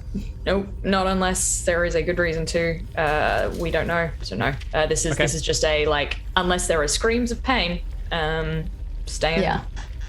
Like assuming that we're just trying to let them go past. Okay. And, Can you know. both please make stealth tests with bonus dice? I am not stealthy Me neither. at all. Let's see how this goes. Here we go. Womp womp. Oh, that's I've got a that's bonus. luckable. That might not be. Because I scroll know. from the bonus. Okay. Nope. All right. So it could be 2 points of luck. Otherwise, you begin to hear them well- coming. It's apparent that the others have not stopped all of them, and you get the same sense that they did, that this is more than just one. They begin to rocket around, and the two of you are aware that you have a cup. There is a shape where where am I going? You could try and step through the doorway and cut off all sight. Yep. And that's where we go. And that's where Okay. we go. Because there's no point me lucking it and then Sebastian be Accepts. like, we're together. So, Okay. Joe, you're the one step through closer. the doorway. Which one of you is it that makes the decision? That reaches out. because and opens probably the- like an eye contact and we both do it at the same, it's, Yeah. Okay. yeah. Which one of you is opening the door? I have 3 hit points, I will. so I'm not. And you've only got the one good arm, so you really don't want to Yeah, lose 3 the hit other. points in 1 arm. I'm not Okay. opening any door. No. Seb, you reach out, arm forward, and the thing blisters and opens. The tendrils interact with it, and immediately there's a... and when you withdraw it, a number of them have just been sort of gripped onto it, like little lampreys I would that you like can just begin to to wrench for. Push my hand into the elder sign on the top of my cape. Oh, fuck yeah. You need to just grind it against it, and there's they sort of go limp almost, and they begin to be ground away, and when you withdraw it, just smooth skin, and just a tiny little smear of blood where it's been pushed against it. The door has opened, and Joe immediately steps around the corner and heads inside. Both of you have torches drawn, and you look into the interior as the door shuts behind you, and you hear the fade. Very good sounds control in this facility. You run around an apartment in here. Immediately inside, torches click out, and you're looking around this massive facility. This is a large room, and it's made up of huge spines of steel which rise towards the ceiling, and built around them are those hexagonal discs which you previously found in the possession of one deputy cutter. There are thousands of these things all throughout the facility, and they are connected together occasionally by other horizontal beams, which can sort of like be used to slide them along or disconnect them or retract them. Additionally, as you get in and you look around all of these, this massive repository of knowledge of an alien species, just immense, untold value. There is one other thing that moves inside here. Suspended from the roof, like a massive bulbous spider, is something that is barely recognizable as one of the Mi-Go. It is about the size of an elephant, and it has huge tendrils as multiple legs reach up and attach themselves to the ceiling and are able to lower itself down. Its head has been contorted into like a long spine-shaped thing with a sort of like a prehensile nose, which begins to swing around, and you see it move past a number of the discs, and where the head reaches, it opens to reveal something uncomfortably similar to two opened hands that begins to rifle along the discs, spinning them and clicking them into different places as it shifts along through it, but seems to be fairly oblivious to your own presence. However, seeing this thing will provoke an immediate sanity roll from each of you. Oh, yeah, it will. Is this the queen of the Amigo? It seems to be massive. Amigo queen?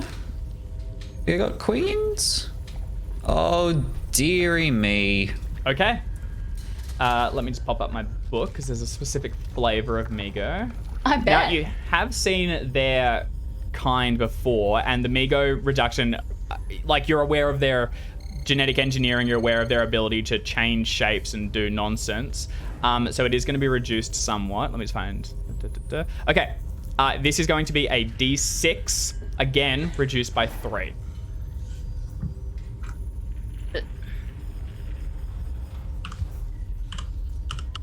Okay. We're going to bouts. Oh god, everyone's going. Oh, fuck, sorry, I did that one wrong. All right, I can't see my Joe. keyboard. I cannot see my keyboard. Okay. Hey, nice. Joe, you're going to Joe, have you're to able to hold me hold it down. together. Seb, can you please immediately roll a D10? Yeah. Oh no. Yeah, we're fine. 6. Yeah, you're all good, you're all good. Okay, 6. Uno momento, por favor. All right. You may just need to drag me out of here, Joe. Okay. Seb, can you privately roll yourself a D10 for duration? And I am going to whisper you what you've got, as we'll go back to the other two. I'll go back to the other two to see where they're going and what they're doing first. So let's go to James and... How do I Jackson. whisper? /W space, and then type who you want to whisper to. So GM or Keeper, I think, sends it to me. So you can use that. All right, Chaz and Katie, you go hurtling around, following after them. You are outpaced by the creatures, and by the time you round the corner, wherever they are, they have descended. They have gone further, deeper into the section. There is no immediate sign of the others, but you can just make out the tail of a number of these things. Actually, you'll hear the door close as they appear. Can you guys look at the map briefly? I'm going to ping. Yep. Can you see it? They appear to have gone around the corner into, lost my mouse, this one here. That door, you will just make out. It's in the distance, but you'll see they go, and there's a faint like glow of light because their heads can change almost as a communication as they seem to have gone round that corner. What are the two of you doing? If we can't see the others, then I think we need to hide. We need to find somewhere safe and just duck into cover. Yeah, no, I like that plan. Yeah, no, if one of them's seen us, then there are gonna be too many. Okay. I looking around. I want to conveniently have us walk into that room, but I don't think that would be our first option. I think here it was the one that they went into to hide. They hid in that corridor, so it's not crazy. All right, let's do that then. Let's go into that corridor at least, and we crouch and we hide in the corridor. Okay. And then, you would see we're not there. So and we've either gone further in or we're in a room. Yeah. Is the door still open? Actually, No, door closes closed. after you shortly after. Is Because that was the there goal of a- hiding, was that the door closed. But is there a long wriggling white thing that has collapsed near it that would show us that somebody has walked inside? Yeah, make a spot hidden roll. It makes sense anyway for looking around. That's a success. Hey. Get around the corner, and as you crouch down, you will see there are scuff marks from where their boots, like sort of like twisted a little bit, and you guys are wet and damp. There's a little pool of thing. There is one of the nodule has closed, but it's as if it's like drooling. There's one of those tendrils kind of like still hung limply from it, and there's no sign of them. However, as you're standing there, you take a beat to hold down. You will hear another doorway from further in open. And then the humming of something leaving and coming around. I think that we know they're in there, which I think presumes that they might be safe in there, possibly incorrectly. I think we take a minute to stealth and like get our bearings to see if this room is about to be assaulted from the outside. So where are you? Are you Agreed. just planning to stay here and keep watch? Is that the idea? I think Until something Or do you want bad to go further happens. along? Crouch and hide inside this corridor. As basically we're taking up the hiding position the other two had, and we're trying to see if that sound is tearing through to try and attack us. Yeah, Okay. yeah, Noted. yeah. Stop and get a bearings here. All right, you stop there and you crouch down in the corridor. You're where the others are further in, and you listen, hearing the of these things moving around, and trying to see if they're coming closer or they're going further away. Meanwhile, inside, Seb, what is your reaction? I see this thing. I get like a flash. I think what happens is my mind tries to comprehend what it is, how it fits into everything I have read, and in that moment I kind of overload everything that I have read and learnt. It is not computing, and my brain goes, none of that. Good night. And I drop to the ground. Oh. Just hit the deck, completely like my brain's gone into shock, and it would like to protect itself. The Time for a easiest little way to reset. protect it when it's just decided to reset. I'm gonna try and quickly get my one good arm under Seb's like arms, as I assume we're pretty close together getting in here. I was like, oh, I'm gonna try and get an arm under Seb's armpits and like just like my good arm around his chest and try and like ideally not hit the floor. Yep. You're able to like catch him as he begins to like, he wavers and puts an arm on you first, and then you grab him and lower him down. As you do, you should like pull him out around the side as this massive thing along the roof like swings out and begins to move through different columns of these hexagonal discs and begins to filter along them. And you're kind of trying to like skirt around so that you do not pass its presence or give it any we're reason just to in the proceed. doorway, aren't we? Yeah, you like step just inside and around a corner as it begins to swing around. In theory, you're in the doorway because things are currently rushing past you on the outside. What do you intend to do? Is this worse than whatever is out there? And how badly do I want to blow this room up?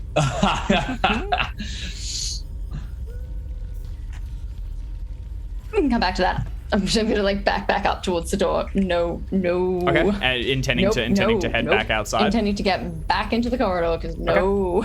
All right, you take a while. You sort of like leave Seb, and this is timeline wise. I'm taking him with me. No. I'm like the idea was to get my like when he started to fall to like grab him around the chest and like drag back outside. So you are dragging Seb. Sorry, or are you leaving him there? Okay, yeah, gotcha. No, Yeah. So no, I'm not leaving him there. Seb drops down. You begin to pull him back. It takes a beat or two, and the massive thing swings around at one point, and so like gets close enough that you want to just hold, make sure you don't disturb it or draw its attention. Then when it swings away and seems to look elsewhere, you move around. Chaz and Katie, just as you're waiting and listening out, you'll hear as the door opens, and Joe's coming out dragging Seb along the ground, who is now unconscious. Do we catch a glimpse of the terrifying thing behind? You've not gone No, in, it's and not. you're immediately drawn to these two, first of all, so Okay. no, not unless you go inside or try to look closer. All right, perfect. Okay, in which case, that's it. politely request that my cane is either still. Oh, in my hand. I would have Yeah, like yeah, grabbed that would be or good. like You grabbed all caught the it. equipment. Okay. Yeah. Cool. Yeah, yeah, Please yeah. don't Yeah. leave that again. No. No, all good. From here, Chaz and Katie, as you were listening, you heard the door, one of them opened and closed, something hummed, and then another one opened and closed. You're not really keeping tabs of where they are exactly, but there seems to be much more activity than there was only a moment ago, and the doors opening and closing appear to be getting closer. I'm going to kind of foist Seb onto Chaz, who has 2 arms wait. and a full It's complement of true. strength. What, I was gonna voice it, I'll be happened like- to him? I might be able to wake him up. Listen. I reckon we light the fuse now. They're looking for us. That's what it be. They're checking room to room. Light the fuse. Ow. They'll see it. Some of them will have to rush down to stop it. We can just fight them while they're Light the distracted. fuse. And then we keep going, the other way. Yeah, to we get the go next further exit? in. Yep. Okay. Sold. Light the fuse. I don't hate it. So are you wait, planting I a also- bomb here, or But are you I lighting did say this last time. If we can get out another exit, yes, it'll Yeah. take us longer to loop around to the front, but we can still set the fuse from the front. Yep. But If we this can is. get out another exit, it'll But take a while. that but we relies can on do us it. getting out of the other exit. So, So I'm setting are the you fuse. setting the fuse back The to one the that goes- one? The one that where we goes came back in. to the weird room and the gate? Uh-huh. Or... Yeah. The one that goes back to the weird room and the gate, the last one we set, which ideally, depending on how big it is, could trigger the one behind it. Okay. All right. You crouch down and And if it you have to, doesn't, like, head and back somebody around a gets out, they corridor. can still trigger that one. You have to head around a corridor to find the fuse, and you find it like where you tied it around one of the entrances to the grate. Reaching up, you strike a match, hold it to it, and it begins to roar along it, darting around the corners, moving quite quickly, and heading back. Joe, by your estimation, you have about a couple minutes as it burns its way, and then it should ignite. While Joe is lighting the fuse, can I attempt to revive Seb? Yeah, definitely. Make a first aid test. Okay. Coming up. Nope. You give it a shake for the timing. It seems to be, I mean, it's psychosis induced. As you go immediately, it seems to be, nothing actually wrong. You pry open the eyelids and you'll see like rapid flickering as it Seb like comprehends or processes the new information. It should just be a matter of time, but for the time being, Seb has not woken. Wait I for a go? second until Seb's good to go. Then we You wanna turn push around it? the corner. Oh, push Should it. be pushing it. No, this would be Chaz. Chaz chiming in. Not full. No. Do you want to? Yeah, you could do it with a smack. No, if that'll be pushing it, I then think that'll- terrible things will happen. Terrible things will happen. So no, I would not do that to Okay. a Time fellow for a investigator. Sebastian piggyback. All right. Joe comes back, and you all re-meet as another door opens and closes, and it seems, and for the moment, it's at its quietest. It appears that whatever's looking has gone into one of the other rooms. Where are you headed? What are you doing? Fuse is Ideally, lit. the idea for us is that I think what Katie's getting at is that once that bomb goes off, they're going to come past here, hopefully not see us. Maybe we can duck back into that room, and then we can go further in once they've passed the other way. Was that the Yeah, that the or thinking? they'll or if it's detect the quiet fuse now. going, yeah. If it's quiet now, where What maybe was just put in it that room, by the way? Is there anything important in there? Nope. Just a library and a really disgusting giant spider thing. Do not the thing. That's why Seb's out. Do we want to go as far in as we can right now? Do we want to book it? But they're further up. Why don't we plant another one right here and then book it? Or well, can we just light the fuse? We wait for it to start making noise down there. We wait for them to go The past fuse us, and is then we lit. start You going. have seconds to start. That's what I mean. The fuse is lit, and also Joe would possibly know. Do we need to and this is just I'm asking as the player at this point. Are we close enough to the one we lit that we probably should push our way further No. in so we don't end up collapsing, or was I that think far you're enough? probably okay, but it's gonna be. It's on the edge. And planting another one would risk the time you spend planting another one. Something else would.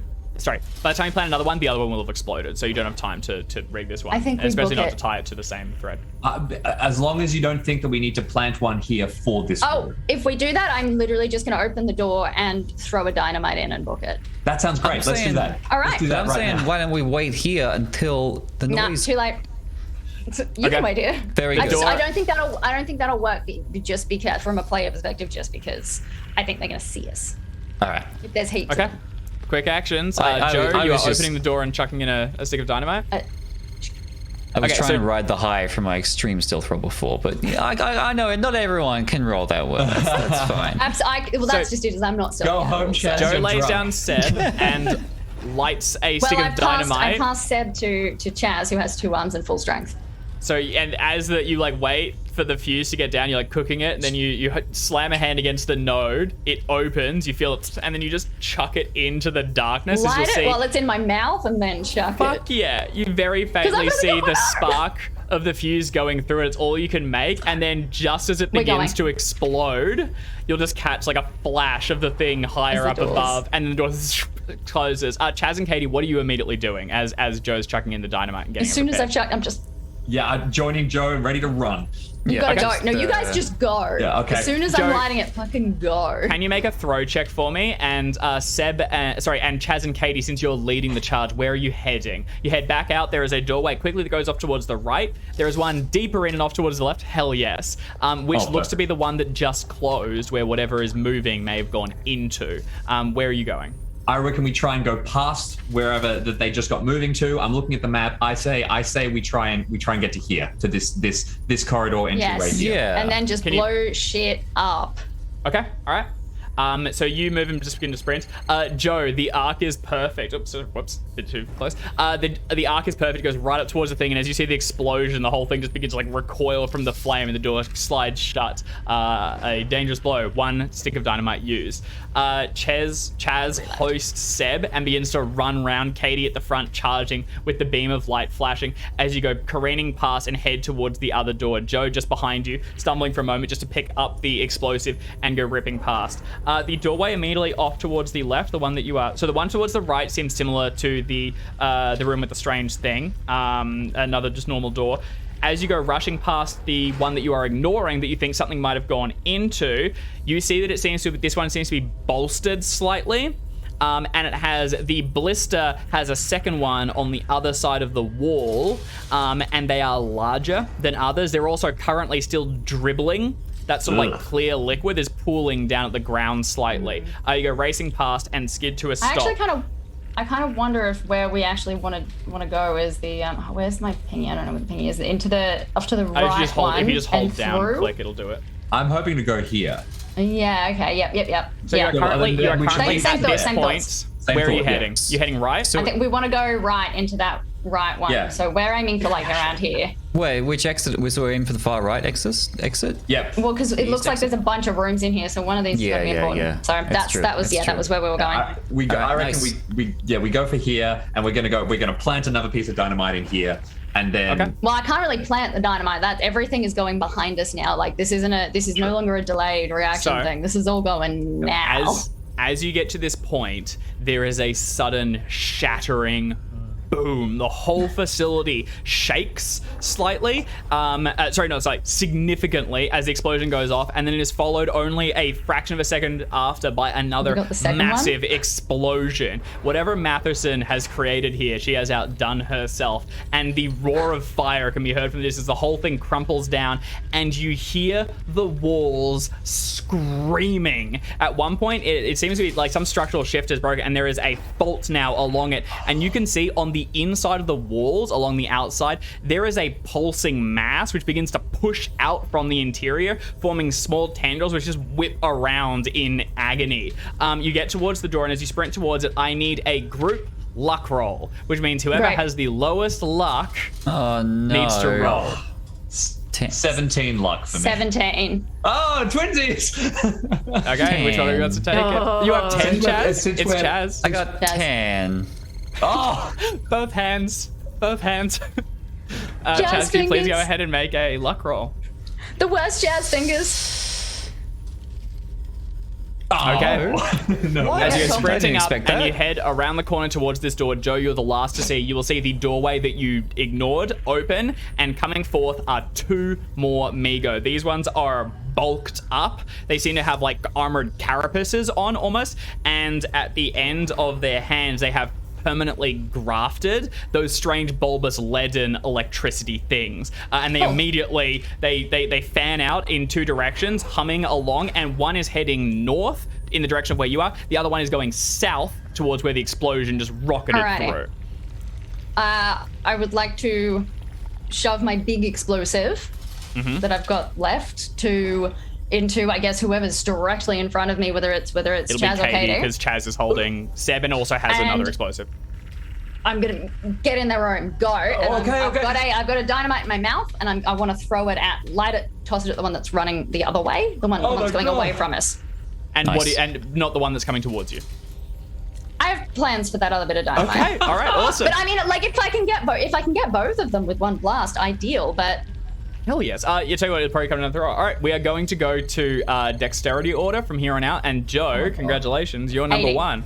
Do you want to go ahead and make a throw test? I'll tell you now, so you can make a decision. If you throw it if you target one of them, it's just a straight roll. If you try and get both of them, I'm just going to bump it up to, you will require a hard success. So you can try and like balance it in the middle. That said, explosions are done in like tiers. So if you get it in the middle, you'll probably still get a bit on both of them. It just won't be as comprehensive. so there is one going back the other way to where the big explosions were. That's right. I think I'll just go for the one that's closest to us. Okay. Yeah, I'm gonna aim for that one. Can you go ahead and give me a throw roll? Is it far enough away from us that where it doesn't? Oh, nice. Okay, that's good. Hopefully so. Dexterity and throw builds finally paying off. Yeah. Let's use, because I can't load Googling, looking it up in my keeper rulebook just a moment. I'm going to just do gotcha. half value for, do you have dynamite, Jim? Yeah, keep us right here. Give me 2 seconds. Thank you, Dad. My instinct is 4d6. I think that's what no, because it was a grenade before. Yeah, and the grenades are 4d10. Handgun, Yeah. shotguns, assault rifles, explosives, dynamite stick, thrown 40-10 for 3 yards. Right, great. I guess it's the same as So in that case, it is going to be 4d10, and then it is going to be for the other one. It will take 1d10, as will you, Joe, because just range and getting close enough that you've got the some to soak. So go ahead and roll 4d10 first of all.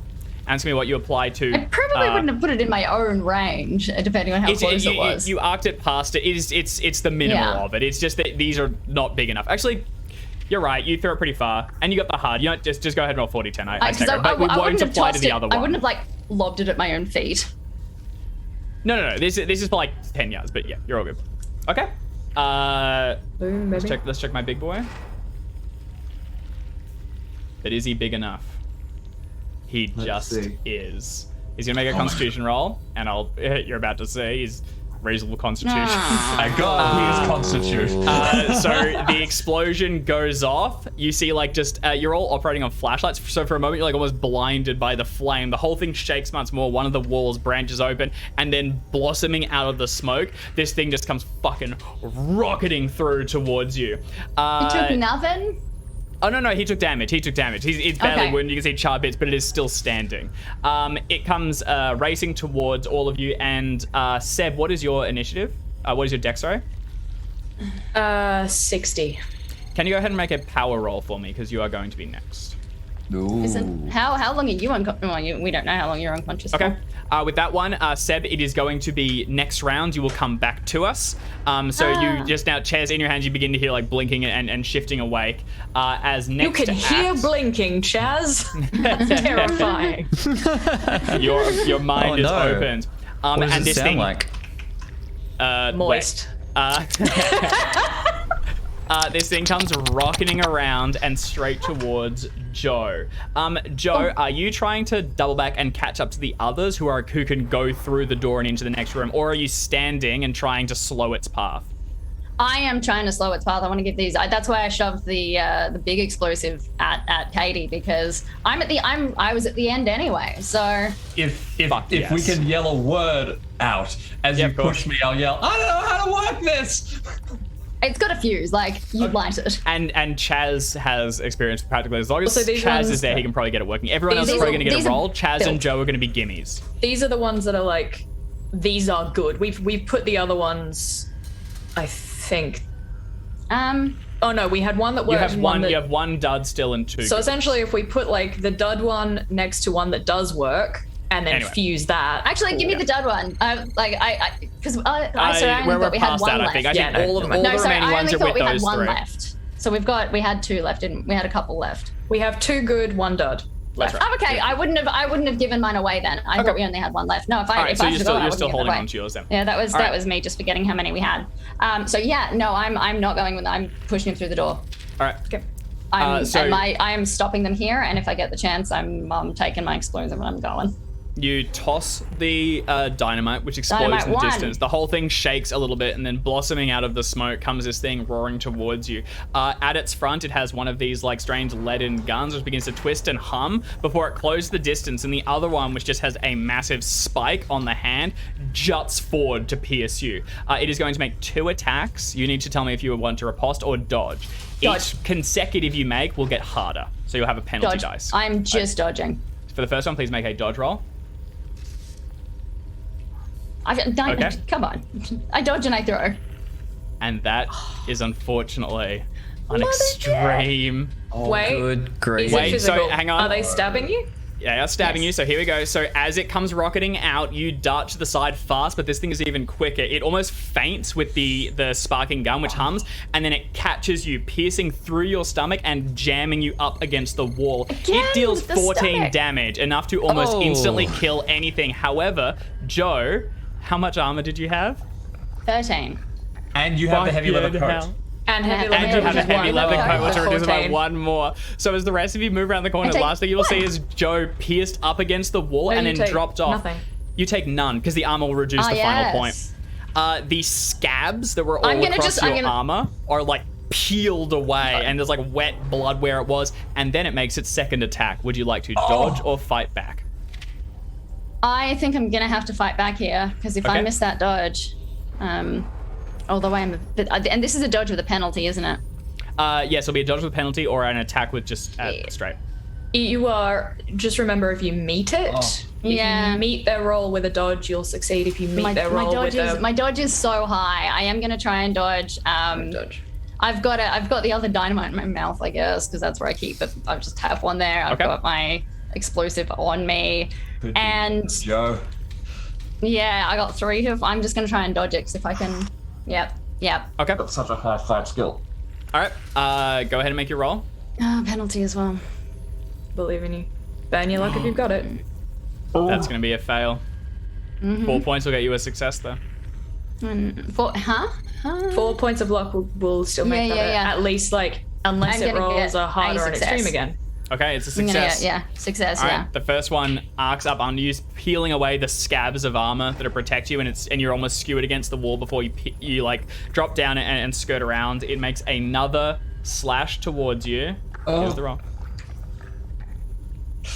And that's a fail. You like just my duck God. under it, tumble around, and then it is finished. Chance. The other one continues to rocket away, heading back towards where the explosions went, and we go now to Chaz and Get Katie. out of there. Get out of there. Chaz and Katie, what are you doing? And while I'm doing this, Joe is going to be screaming, "Go!" I do what I'm told. I got a dead body. No, hold on.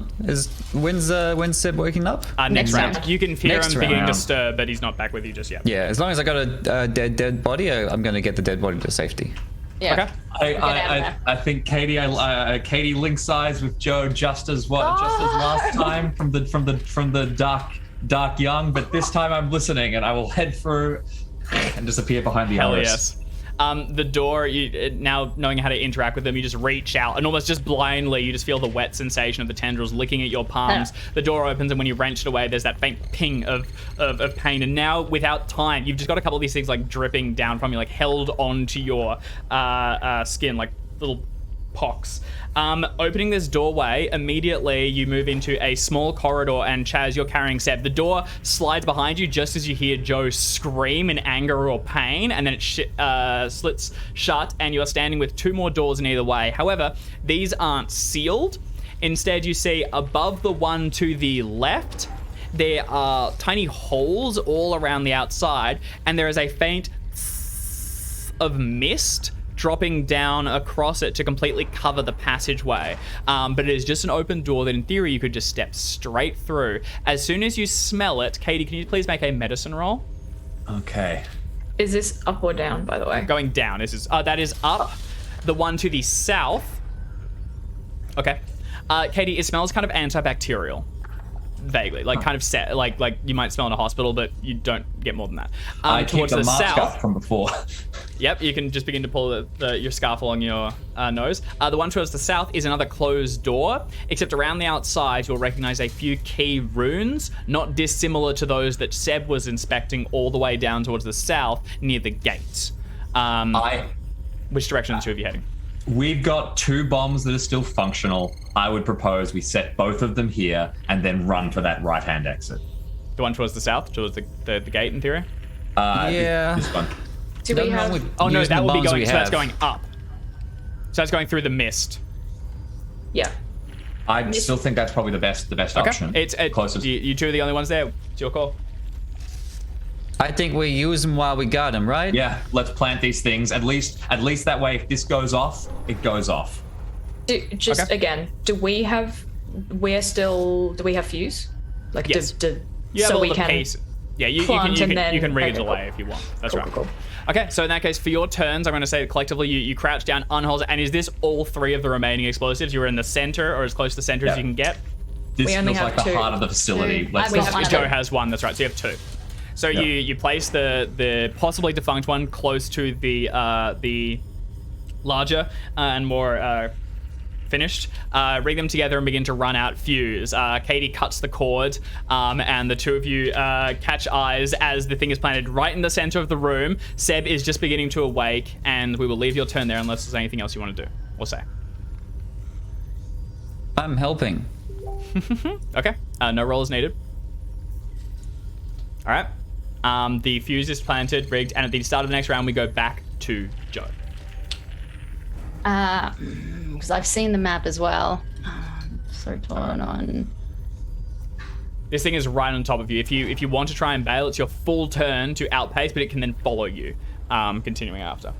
It is looking pretty badly wounded, I will flag as well. The dynamite was a Just successful smack. Yeah.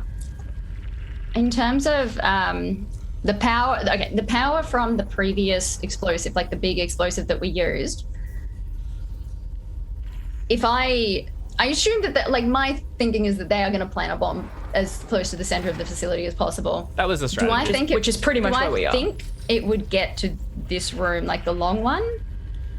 Based on how that previous one went off, yeah, you reckon it will. These are massive. Yeah. Then what I was especially if they're probably planting going to multiple. do is I would like to piss bolt. piss pot down this way and see if I can get one down here. Okay, you champion heading straight north. That's the goal. That's the goal. And I've got it. And where I've got the explosives, I've got it on me. Like I've got it basically strapped to my torso, and I've got a dynamite stick in my mouth Fuck yes. and a lighter in my only hand. So I'm not really in a position to actually like light anything, but I can run and I can light fuses. It's Okay. like What lighting else a do you cigarette need? as you run and going. Yeah. So Okay. I am So gonna cool. hope that I've given them enough time to set an explosive if this thing chooses to follow them, not me. And I'm It's gonna- following you, don't worry. Well, I dynamited it, and I want to go up towards the north. Okay, so you feint underneath one of the attacks, and it drives its like spear-like talon up and into the wall behind you. You use that opportunity to circle around and begin to run, disengaging from it and heading north, passing closed doors at pace. You can continue to run. You can use your full turn to just try and get as far up as you can, but you know this thing is faster than you. It will close the distance, and it will attempt to strike you on its next turn. Do you want to try and turn and chuck the exploit its this deck? room Do you want to take here a swing at it, or do you want to try and hide? I might try and get a couple of paces away, and then like just. I want to get within dynamiting distance. Mm-hmm. If that is possible to do in one turn, I would love to throw some dynamite at it, but We're I gonna- also do not want to dynamite myself, So considering that's I've got it. explosives strapped to my It is chest. chasing after you, and it is very much a risk. So at its current place, what you would need to do is throw the dynamite behind it. Because And it hope is that being it caged with you. At catches. the very least, whatever you explode it, you are going to take the level below it currently. So that means that if you do the halfway range, which is 2d10, you will take 1d10. If you 4d10 it, you take 2d10. If you Yeah. only want to deal 1d10 to it, you will take nothing. But all of these are a successful roll. Alternatively, you can take a 10? penalty dice to just continue running, light it, chuck it behind you, and dive. Penalty fucking hope dice, for the best. but if successful, reduce it by 2 levels. So 4d10 to 1d10, 2d10 to 0. 2d10 to 0. Do I have the option to kind of, I don't know, ready something and basically just piss bolt for now and Just then... run as fast as you can. I think so. You are quick as well. It will be a I'm constitution real roll. And fast. it will probably go to a chase if you want to just try and outpace it. Because you are fast. This thing is faster. These rambler. Actually, the heavy ones are slower than the big ones. Yeah, so how fast is it? It is fast enough, but it's not like car fast. It will Yeah. outpace you, but you will possibly get some of the way. I think your option of penalty dies, you're behind me, dive and hope for the best. Hell, I'm dexterous. That sounds yes. fun. Oh yeah. Okay. And look, if it goes really, really badly, I can just use the other explosive. It's fine. If it goes really, really Because badly, here's you the won't fun need part. to use the other explosive. It'll use itself. That's what I mean. That's the fun part, is that if I get caught in any degree of explosion, that's the other explosive gone too. All right. Go ahead and make a throw roll with Please a get penalty far enough dice. away from us. Yeah, that's the goal. This is well. as you're I running. You're wanna running and you I'm chuck not it going behind that you. way. I'm not going up that way. Yeah. These. All right. Go ahead and make a throw roll with a penalty dice. Oh. I can luck that. That's a success. No, that's a success. Oh, that is a success. Fuck, 60. yeah, it is too. 60, yeah. Yeah. We should so do you want to do 4d10 and take 1d10, or do you want to do 2d10 and take 0? I would take should- 2d10 and take 0, thank you. Okay, roll 2d10 as just blind you light it, Nice. chuck it behind you, and continue to sprint forward. Oh my god, that is brutal. There's another boom behind you as you like skid along the ground, your boots clicking against the other wall, and then push off and around the corner. The flames lick along it and you can smell smoke. The walls buckle once more and you can hear so they're like pulsing and screaming, and elsewhere all throughout the facility you continue to hear the hum as more come to life and more activity things, but the one behind you is very fucking dead. We end your turn as you continue to rush up and around the corner, you absolute champion. I am aiming well, all for right then. this point right there. Noted. All right, we go now. These are the to... results you get when you pass caring whether you live or die, right? Exactly. But you just go. It gets results. So we're gonna go to Seb, Chaz, and Katie. We're gonna kind of split out because nothing's immediately chasing you. Though one went away. Seb, you re-awake just as Chaz and Katie finish setting this explosive and running out the fuse. You also then will hear a boom from somewhere outside, heading north vaguely. What do the three of you want to do? There is the misting towards the north, and towards the south there is the gate. These bombs have been set. There is one more remaining bomb. Joe is carrying it. That's everything set. Which access do we want to go for?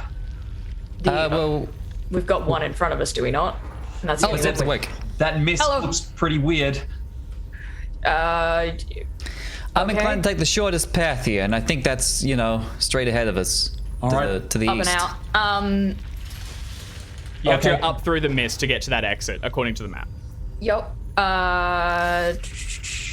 It's either that or we go out and we run into whatever mess Joe's in and try Yeah, and go come right on. to A the exits. little bit of mist never hurt anyone. All right. Sure. I'm gonna, on the off chance this even fucking works, I'm gonna get my staff in front of me and I'm gonna use the protection that the Elder Sign gives us to at least try and deal with anything mythos related, if not shitty related. I'm gonna try and just I'm gonna actually try and make proper like masks and then also over my That will skin. take some time. Do you want to spend the time to try and salvage together some improvised? I mean, you've got like wet weather gear on, but it's not comprehensive to mist. Yeah. Seb But is, we'll Seb, produce is, it. So go ahead. Seb, like we've established, wears gloves. I think the only part of Seb that's actually like not covered in something at the moment would be face, and he will definitely wrap a scarf around to stop it getting into his face, and get that stuff in some kind of like just take the fuck away from us. Yep, so you can like hold Moses it up towards part. yourself, or you can be the first to like prod it through. All right. So do you want to? Sorry, Katie. Do you want to take time to try and improvise more? It will take a while. I'll do my best. I think. We don't have time. This Okay, is let's like go then. stopping for like several minutes to like strap things let's in. go, You can't just let's do. go. You've got wet weather gear on, and you've got something. Okay. I have a question. Yes. Can I Do I have to see someone to cast magic on them, or can I cast magic with a target in mind? Presumably you have to see them. Normally it's part of a whole ritual, so they're there and you're engaging with them. There are exceptions. Do you have a specific? The armor of the will. Essentially, like something went very big and bang, and I have no idea whether or not that would have resulted in loss of full, like, for Joe. But essentially, like, if I am in any way aware, kind of like D&D, but I'm assuming not, that like my magic has faded and I can do it again, it takes me 5 rounds to do it, meaning I don't go mad for 5 rounds theoretically, and I can tell these two, like, in a hot 30 seconds to a minute, you may need to carry me out of here again. We've got these. You could try it. time? I would say you would need to make a hard power roll to improvise the spell that way, but it's something that you could attempt, and you would need to spend the 5 rounds casting it. Could I do it while moving, or would I have to like stop and actually do like a You would ritual? need to be. It's a bit more involved. You All right, probably then need to stop. let's just fucking go. I would much prefer to fuck around with some elder bullshit if I'm gonna use power and magic. Let's pump some elder sign fun times. Yeah, do it through the mist. Get yourself out of there. Yeah. All right. You all head up through the mist, and at this point, I need everyone to please make a Constitution roll, God. and you can all take a bonus dice. Here we go. However, this will scale, so a success is not necessarily the whole pajama, as they don't say. Come on. Hey! Okay, that's good. I can give you 20 points of luck for a hard. Is that going to make a difference? A hard does more, yes. Great, then I will give you 20 points of luck for This a is why you've been hoarding. I can give you all of my luck and still fail. Okay, very good. Seb and Chaz are both going to be okay. So I was going to pushing, David, possibly. Not for this? applicable here, unfortunately. Sorry, All right. Jim. Unless it's like a passive thing. You're reacting to something. Chaz and Seb both push through, and you can feel this, like where it prickles on your skin. You can feel it beginning to just like almost strip the sweat and grime from your skin and sending it down in rivulets inside your Very clean. scarf and below.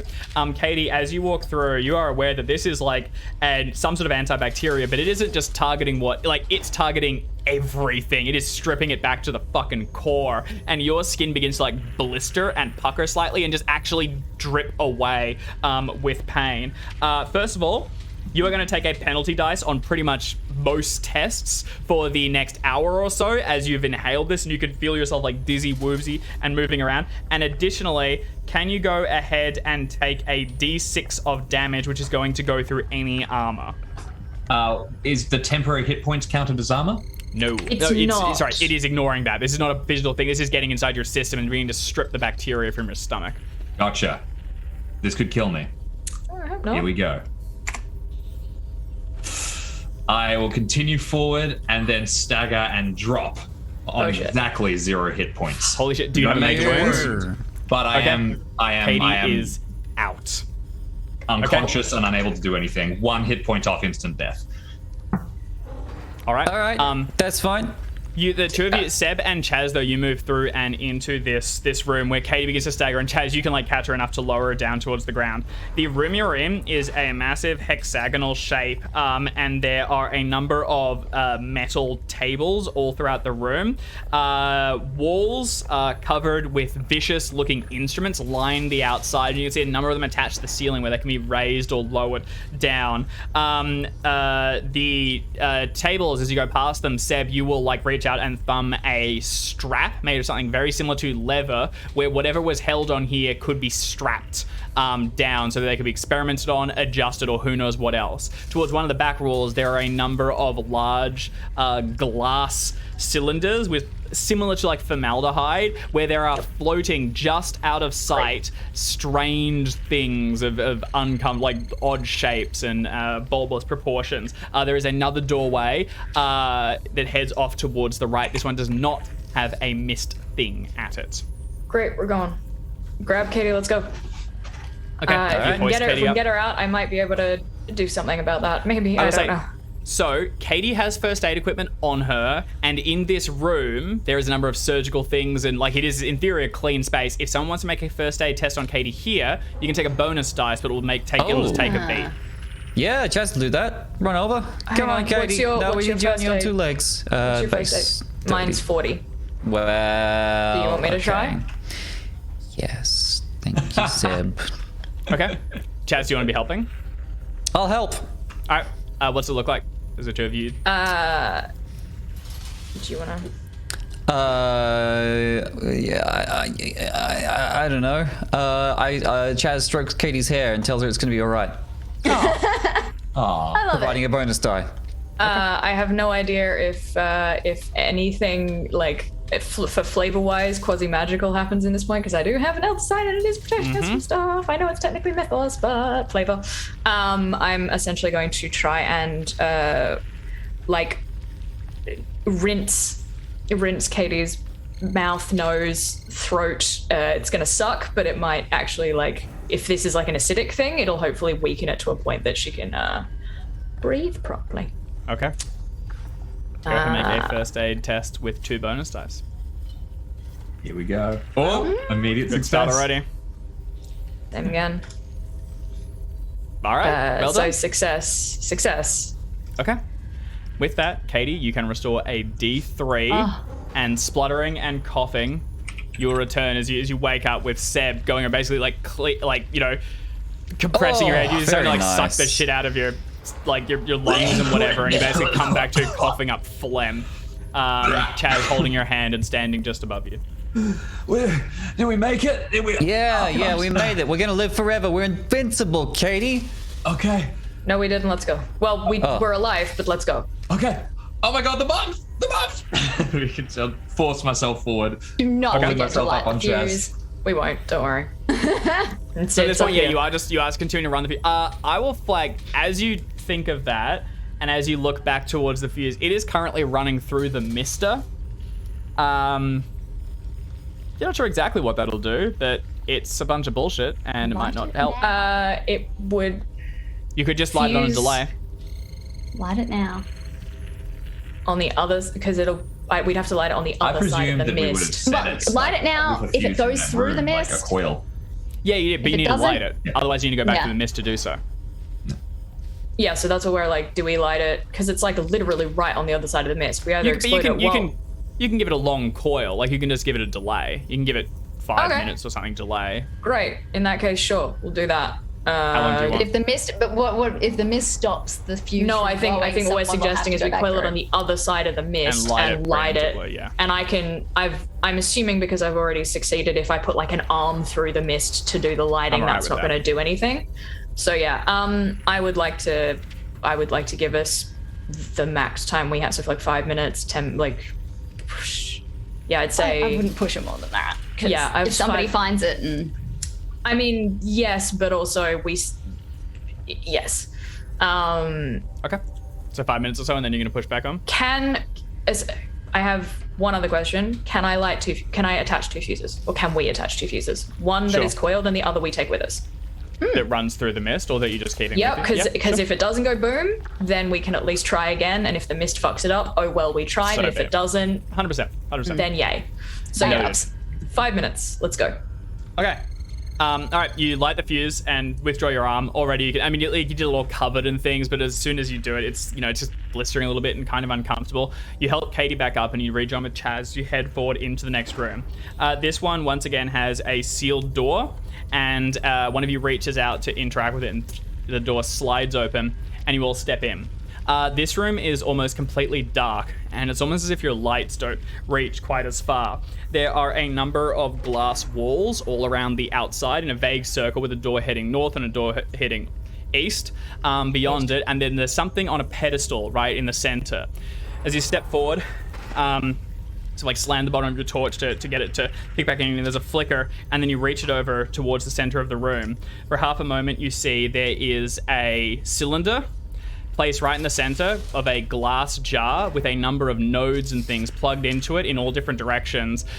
Speakers, microphones, something that looks almost like an old-timey camera up along the back. And then you hear, hello? who is it that's out there? Sebastian? And Oh we're my going to go God. back to Joe, who is elsewhere in the facility, heading bound north. Joe, you've just rounded the corner. In theory, off towards the left, there is an exit which would take you out of here. But if you keep heading north, there are 2 more rooms and presumably 1 more exit up towards the top. Where are you going? The 2 rooms. Okay. I don't think I have a great deal of time. I'm going to, at the kind of the nexus of the 2 rooms, I'm going to ready the explosive that I've got, so it's not necessarily strapped to me anymore. Sure. So it's kind of just slung over a shoulder. If there is a fuse available, I will make sure it's ready, fuse. and I've got the lighter.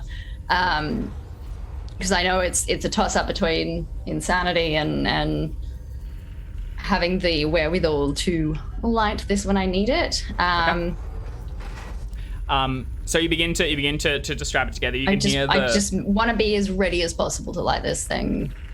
Yeah, strap it all together and you begin to get it set up. You can hear the humming of things moving throughout, and then of one of the doors opening and something heading out into the corridors. The whole thing fills with like that nauseous feeling that grips your stomach. Yeah. The 2 doors Is that to to the either south side of of you me? here, Yeah. that is to the south. The 2 doors to the either side of you here are both similar to the one that the other one came out of, in that they have the double larger nodes to access, and it's on both sides. Additionally, the door seems almost reinforced.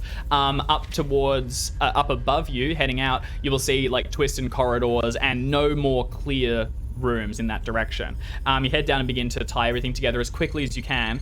However, you are being hunted at this point, and can I please get you to make either a mechanical repair, an electrical repair, or straight up demolitions?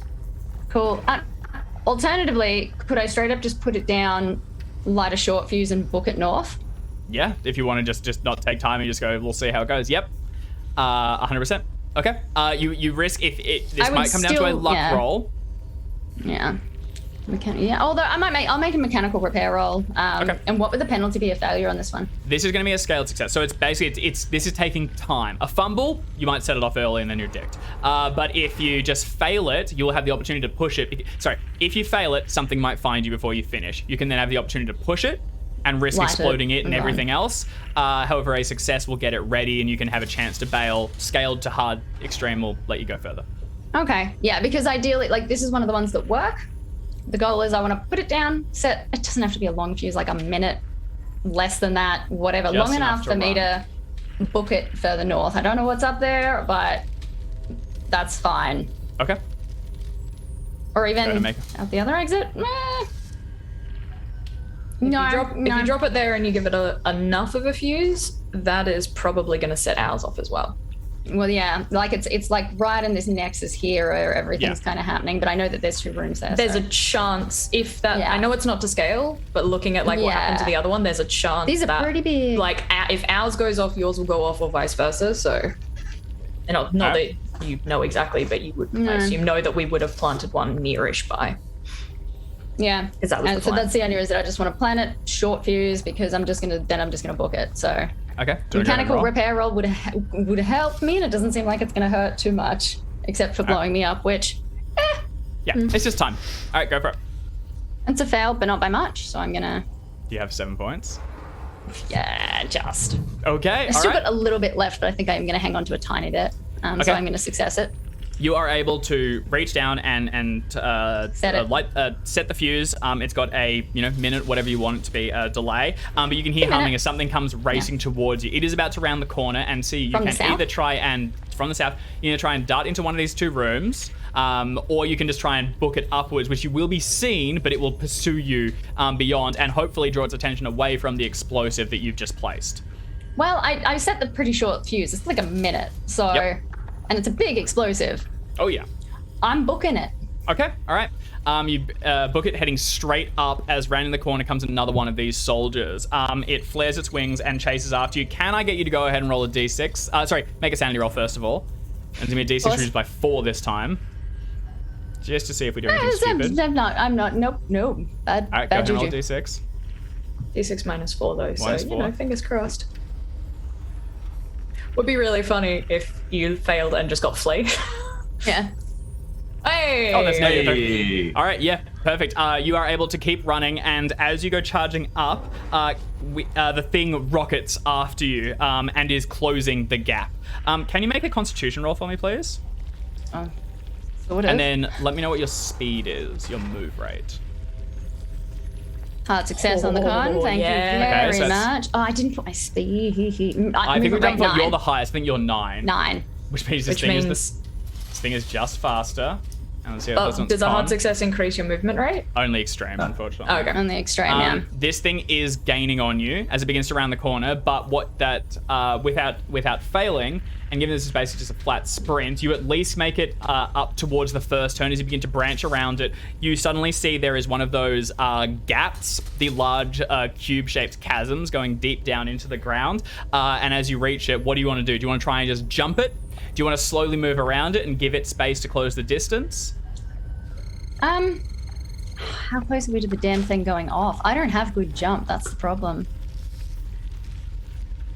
I'm gonna have to you go are now going, slowly. like, it'll be like 30 seconds have passed as you got a bit of a headway and it is continuing to pursue you. You're getting towards the minute mark. Not too long.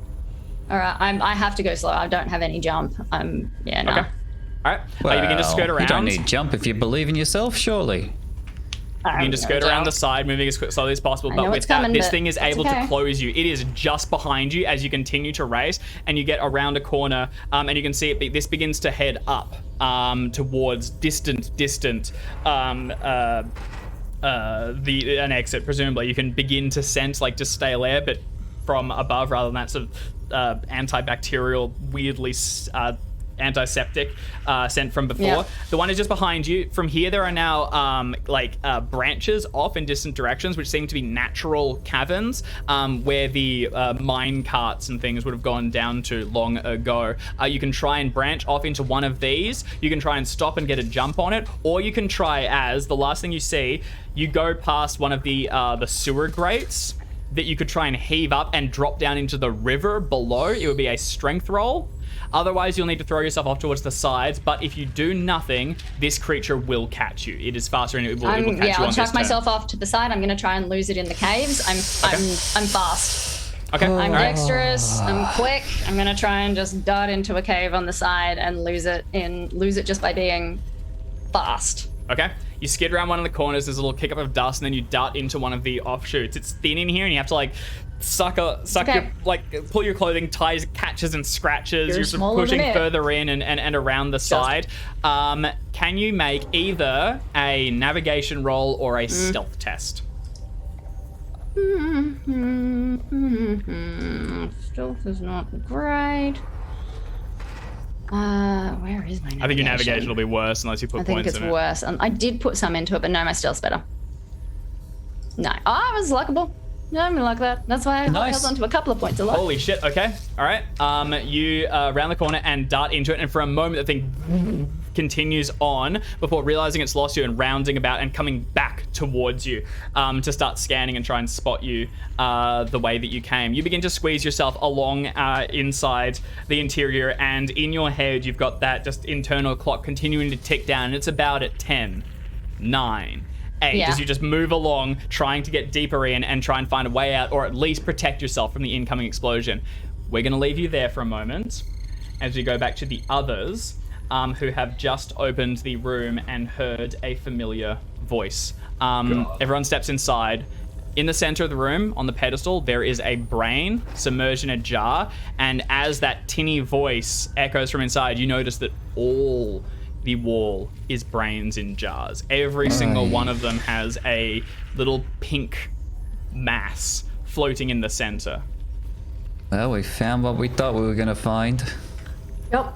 And and we have a time limit. Let's go. Hello? McCarthy? I mean, we got to talk to him, right? Dedrick. Otherwise, Nope. Katie! You guys came! Katie, grab me! I'm Grab running. me and carry me. I can point you out to which ones the others are as well. Seb You can't just runs. fucking leave. You can't just leave us here. We've been here we for said if we for found months. them. We said if we found them, we might be able to. Seb will whirl around and just yell, "There is nothing we can do for them. They're gone." Chaz, what happened. They were murdered. They died weeks, months. Some of these brains, I'm sure, centuries ago. And if we're saving one or another, I don't know. I think we have to go. We're alive. You can't. You're alive. You came all this way, and you're gonna leave. No. Don't worry. There's something the hell? coming. You won't be here for long. We're gonna set you free. Katie, please. Look, Can't. I know I wasn't. We don't have time to perfect. have I a know I conversation. wasn't good, but I was human. Come on, Katie. I will. Seb will move, like, there's a moment, and then he's gonna, like, stride through the other side of this room and just keep going. Katie will start to tear up, but will cover her ears. I won't run out. I'll hover, but I'll be looking towards Chaz to see what he does.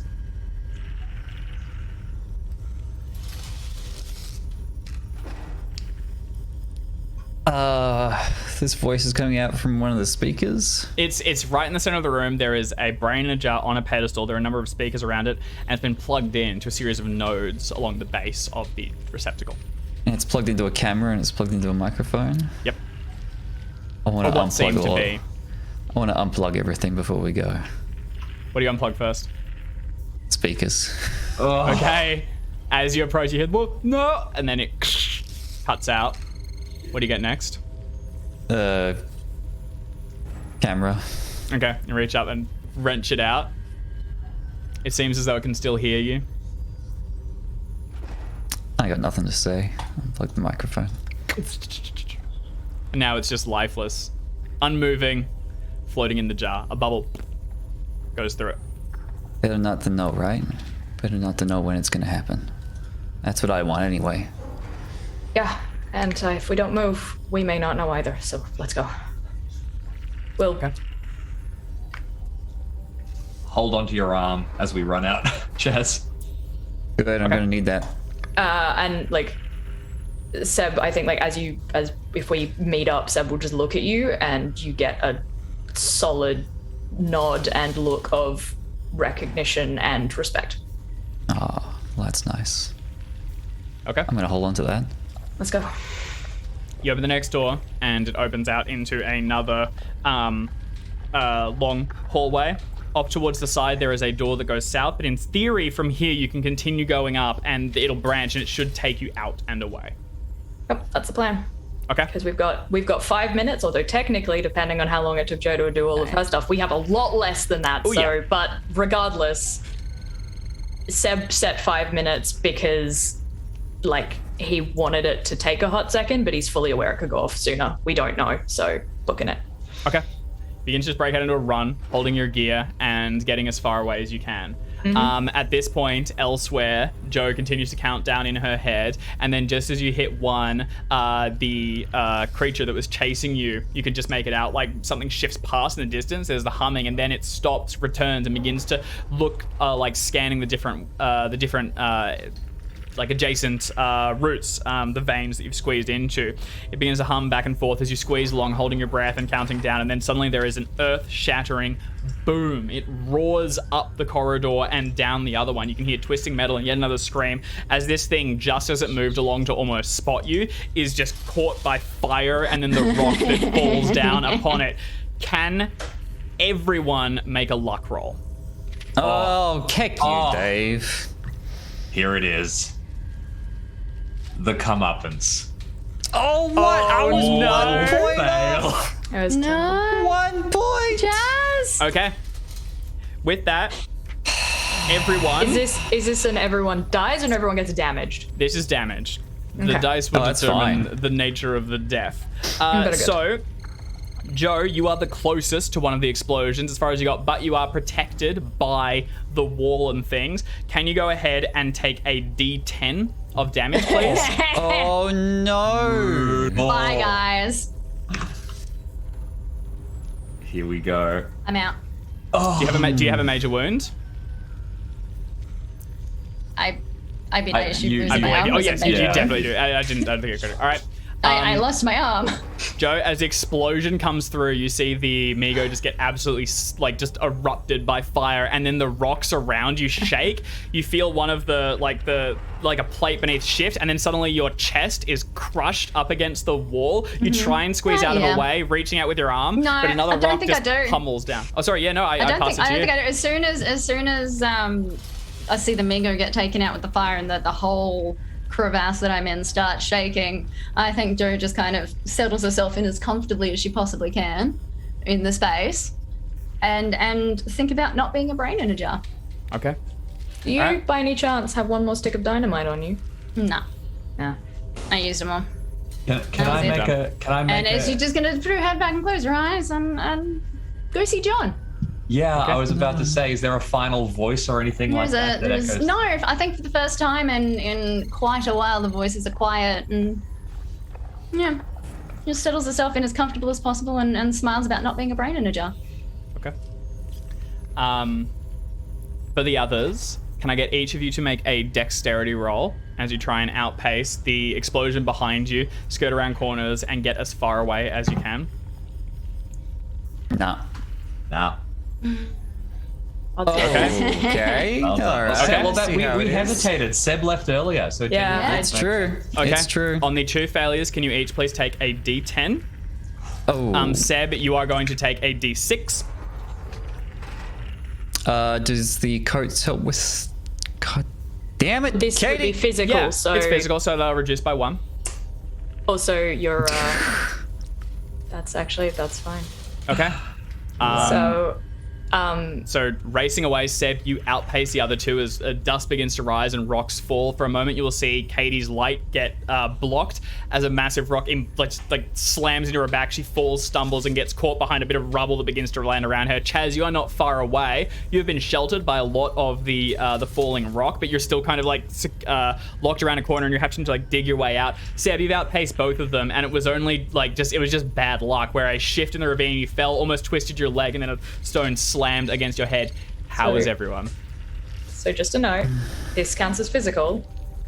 It does. Meaning, Katie, I'm pretty sure you had 10 physical left. I will pass on Katie. What happens to you? Bizarrely fine, even after having taken 10. The lungs, the armor piercing, but I had 3 temporary hit points, and I think I lost 1 of the armor points at some point because I recorded 9. So, but even then, that leaves me with 2 hit points. I'm running. You've got a heavy leather coat. Wound. I'm running on fumes, but I'm okay. Don't you have a heavy leather coat? Because if you've got that, then so sorry, that would get rid of the last one. How much temporary armor did you have? The temporary health? 9 or 10. Okay, yeah, awesome. All right, so in that case, it barely gets through. You are still trapped under rubble as this all falls around you, and you find yourself squeezed up against the ground, beginning to try and shift your out away. Chaz, I presume the 2 is not enough to do anything to damage? Yeah, my coat takes 1, my armor takes 1, I've still got 17 armor. Okay, half buried and things to begin to pull yourself away. And lastly, Seb. 5 magic armor from before I got put through a car window, and 1 from my coat. I take no damage. I'm on full health. Holy shit. Yeah. All right. Sorry, Joe. Now I just feel bad. No. Oh wait, no, sorry. I tell a lie. I had 8 temporary still, so no, I don't even. I've still got some temporary hit points. From here, you're all sort of buried, and you begin to shift the rubble around and get yourselves out. It'll take some time, but eventually you can clear a path and make your way up, blinking towards the distant sky. When you emerge, it is still raining, heaving down this storm. There's just this deluge raining down towards the ground. The cloud up above is this sort of charcoal black, and in the distance, you've emerged towards the north, so even further away, you can spot a point where the rain refuses to fall and fire licks the sky near Cobb's Corners. Additionally, the clouds there are lower, as if drawn down in almost a tornado as they begin to approach towards the ground. However, towards the north, in the distance, you can just make out a freeway where occasionally a passing truck drives past, heading away from Vermont. 3 of you have exited the Migo base. What do you do next? God. I mean, I think. How is everyone? I'm okay. I think your magic saved me. I don't know. Yeah, not a scratch. Well, I mean, the scratches that I had going in, no new scratches, which is good. Do you think Joe made it out? I don't. There were heaps of exits, right? She could have been going any one of them, right? She could have been going north, west, south. There were lots of ways to get out of there. I guess we gotta camp down here and watch and wait, see if she gets out, right? I think if Joe found an exit, she probably turned back and went deeper to plant another bomb. Is there any possibility, through magical connection, whatever, that Seb might know, one way or the other? Unfortunately, you might feel the. It's fine if the answer is Unfortunately, no. no. It's just There's no tether here, and the unknowing is part of one of the worst parts of it. Yeah. You just don't know. If you leave now, there is every chance that Joe is just buried somewhere, alive, and looking for Waiting for us to help her? If Joe is here, I think she'd be not just shouting, but pushing us down the hill. I'm looking out to this freeway. We could leave now, we could make it away, but we had a plan, one that we all thought we'd do, and I reckon we should stick to it. I think we loop back around, we get back to the car. If Joe's not there, we turn it around, we take it down to Cobb's Corners, and we put this all to rest. If we make it out of there, we can come searching, but... Is Cobb's Corners... Is that our problem? The deputy's gone. The Migo are dead. We are alive, but just... Katie, you almost died. I know. I This place has taken everything from us. Why? If they brought something down on their own heads... But what if we did? What if we brought something down their heads? What if, us being here is going to make everything we've done tonight and everything we've done the last few weeks, what if that makes things worse for some innocent people?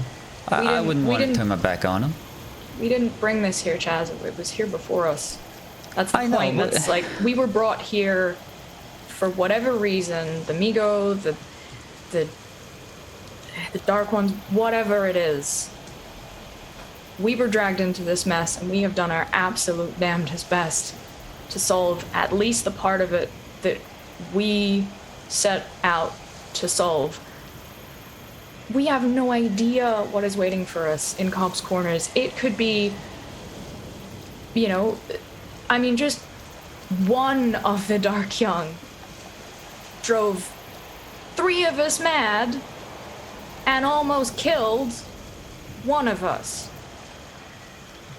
And was by extreme luck that we survived it all. I don't know that we have... We don't know where Joe is. Everyone that we have been connected to here is missing. All of our supplies are gone. I'm not saying that we don't try and solve this mystery at some point, but I don't know that we can stop what's happening now. I don't think of it like what we can do. I think that's the only reason I survived this long, alright? I don't stop and think about what I can do. I just do it. Because I feel like, I can give myself to this goddamn war we're fighting. And as I'm standing here, bruised and battered and bloodied with my mind melting out my ears, I can still say I got a little bit more to give. And I want to give it. I think you're right, Seb, but in a big way, I think that Chaz is right too. And I meant what I said down in that horrible place to all those people, everyone we knew, everyone that we came into this. They died way back then. all the way when all of this started. And if we're gonna die, or at least if I'm gonna die, it was on a path that started a long time ago. And everything that happens here, it's inevitable at this stage. I might not be able to do anything. I might get caught at the first hurdle. I mean, I'm like you said, our resources are spent. But I'm going to go down into Cobb's Corners and I'm going to try. And that doesn't mean you have to, but... No, yeah. Look, that's right. I mean, Seb, you walked a different path to us to get here with everything you know now. I mean, honestly, after you explained what it's been like for you, I understand if you want to get out of here, because you're the best place out of one of the best places out of any of us to take what you learned from this and take it elsewhere, make the world a better place. So if you want to get out now, that's okay. But I don't know I could live with myself if I did. Shaz and I aren't going to leave each other, but maybe it is best if one of us survives.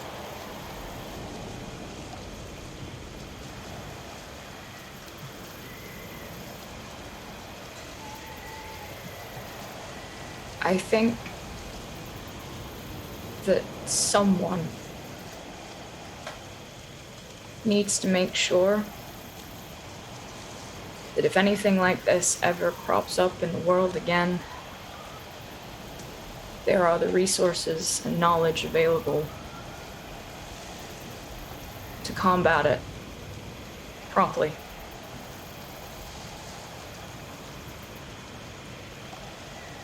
Please don't die. And Chaz, I'm gonna need you to hold me down. And I will pump I got 7 for the hour. I'm gonna give Katie 7 temporary. Seb is going to have a entire emotional breakdown, and then he's going to drive himself back to Arkham. Hell yes. Oh yeah. And he's going to... We'll epilogue what happens to Seb, but I think, as much as I would love to take Seb into this final round, I think his path is elsewhere. Okay. I agree. Magic is called down, and Katie can be reinforced once more. From there, you will find your way struggling through the woods to the side of the road where you can try and hitchhike or in any way get out of Vermont and head back towards Arkham, hoping, possibly against all odds, that you may yet see your friends again. Chaz and Katie, reinforced, you will have a long walk back to Cobb's Corners, down through the rain, through the woods where things are moving, until you finally get close enough to smell the smoke and hear the screams. But the cult is not the only ones operating there, and there may be friends you can find who will help you in your final mission. Lastly, Joe. Haste. Paste. Did you say Everything. paste? Haste. Everything is black. It is complete. It is suffocating, and it occupies every part of you. Every sense you have is just darkness. I went well below 0. You try to Well think, below 0. and the thought almost hurts your head as it suddenly spirals out of nothing with sparks and flashes to fill your mind, and it outpaces you until you have a screaming, splitting headache because your thought is the only thing there is. You quiet it eventually, and you fade back to just numbness, and then you try again. A simpler thought. Something right at the base of your being that you understand so intrinsically it won't hurt to think. What do you try to build yourself on? What is the thought? Fire. Fuck yeah. You meditate on it? The feeling of seeing the Migo go up in flames, the Promethean first spark, fire. Revenge. Hell yeah. It It's a strong offer. fills you. all that you are is flame, and like that Promethean element, you stoke it to a blaze that surrounds you, and it's almost as if you can taste it, smell the burning. You see the flash again of that last Migo devoured by it. This is your being for some time. It's all you can consider, and you don't know how long you meditate on it to begin to build yourself back up. After some time, though, another voice is there. It's not just fire, and at first you think it's yourself.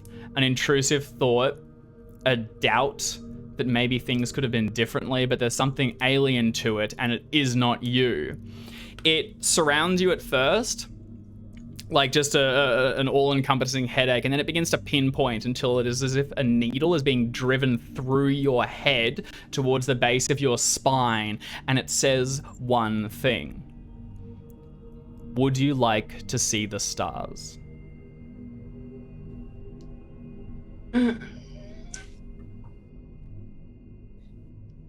Yes. Oh, it's crackling, static all around you. Like images seen through flame. They flicker and warp and slowly begin to pull together as if seeing the red and blue of a 3D screen. Eventually it coalesces into one thing and you can see a single image, but you do not perceive in one direction. You perceive in them all. You are high above Earth, distant between alien planets, and you do not see them as we ever would have. You can see every color in every spectrum as they weave between planets. You can see the dust of the stars in the distance, and you can see the great creature that bears you aloft, massive, winged, and black, as it takes you far, far from here. You can hear its like thunderous wing beats, even though you are in the vacuum of space, because it is through you. You have a connection, and you can see it all. Where Joe goes from here is not for me to say. It's up to you in the future to decide. But nothing ends quite so quietly. Is there anything else you want to add, Alex? I think at this point, after resigning herself to a good death and not finding it and rebuilding herself through the fires of rage, Joe is done with not being strong enough, done with not knowing things, and wants to see it all. Hell yeah. And she will get that chance. All right. That is where we are going to leave Chapter 5 of A Time to Harvest. Nice. There is one chapter yet, and worry not, we will see these players again, although maybe not their investigators. There are other potential allies in Cobb's Corners, and though Chaz and Katie head down on their own, they may find assistance amongst the ruins. We will pick that up in 3 weeks, because there's 2 weeks off. That's how that works. As we return. 2 weeks off, back on the 3rd, right? So we'd pick it up in 3? Was that? No, it's one off, one on, one off. Yeah. We are taking 2 weeks off as we're doing a solo. We'll come back after. We'll be back on. Hang on, I can figure out 28. TBC. We'll be back on the 10th. Okay, I'm going to interject while we're rambling about times and streams that are no longer the case. So after the stream, we had a chat, and here's what we're going to do. Next week, on the 27th, Alex and I are going to build their one-shot investigators live with the help of you, the viewers. We're currently working on an overly complicated system of polls and votes, but the goal is to work with our Discord and our Twitch chat to make a pair of fun characters that will help Katie and Chaz to conclude this campaign. We'll also use the time to set things up and look a little closer into what is happening in Cobb's Corners. Now, I know I'm talking to the YouTube channel right now, but if you want to get involved, you can either join us live on Twitch next week, or you can head over to the Discord, we've got a link to that in the description, and help us to build the initial polls, the shape that this session will take. The following stream, which is on the 3rd of June, James, Jackson, and I are going to run a sort of prequel session with just Chaz and Katie. This is going to pick up immediately following Seb's departure, and it will follow their descent through the woods and their arrival in Cobb's Corners, as well as some initial investigation. Art and Alex will then join us again the following week for our thrilling conclusion. I will also say, I do still want to host a tech and streaming Q&A at some point, is what I teased at the beginning. That's what we were originally going to do in the intervening weeks. At the moment, I'm not exactly sure how we would structure it. but it could be like a live talk session, or it could be more like a scripted tutorial. So maybe just let me know in the comments what you might like to see. Yeah, anyway, back to the ramblers so they can say goodbye. There we go. Figured it out. And we'll post it on Twitter. We'll use the Discord, everything else. Thank you, everyone, so much for watching. And especially thank you to the cast for playing. That was a great session. And thank you, Alex, for giving up Joe once more into the fires of damnation or salvation or whatever. How did I say no? I want to say real quick, the sort of vignette of Chaz and Katie standing on like a hillock in the rain overlooking Cobb's Corners, I think with all the smoke and stuff, is a great little image. That'll stick in my head, I think. Good stuff. That's probably where we'll pick it up again next time, so we'll get a chance to explore that further.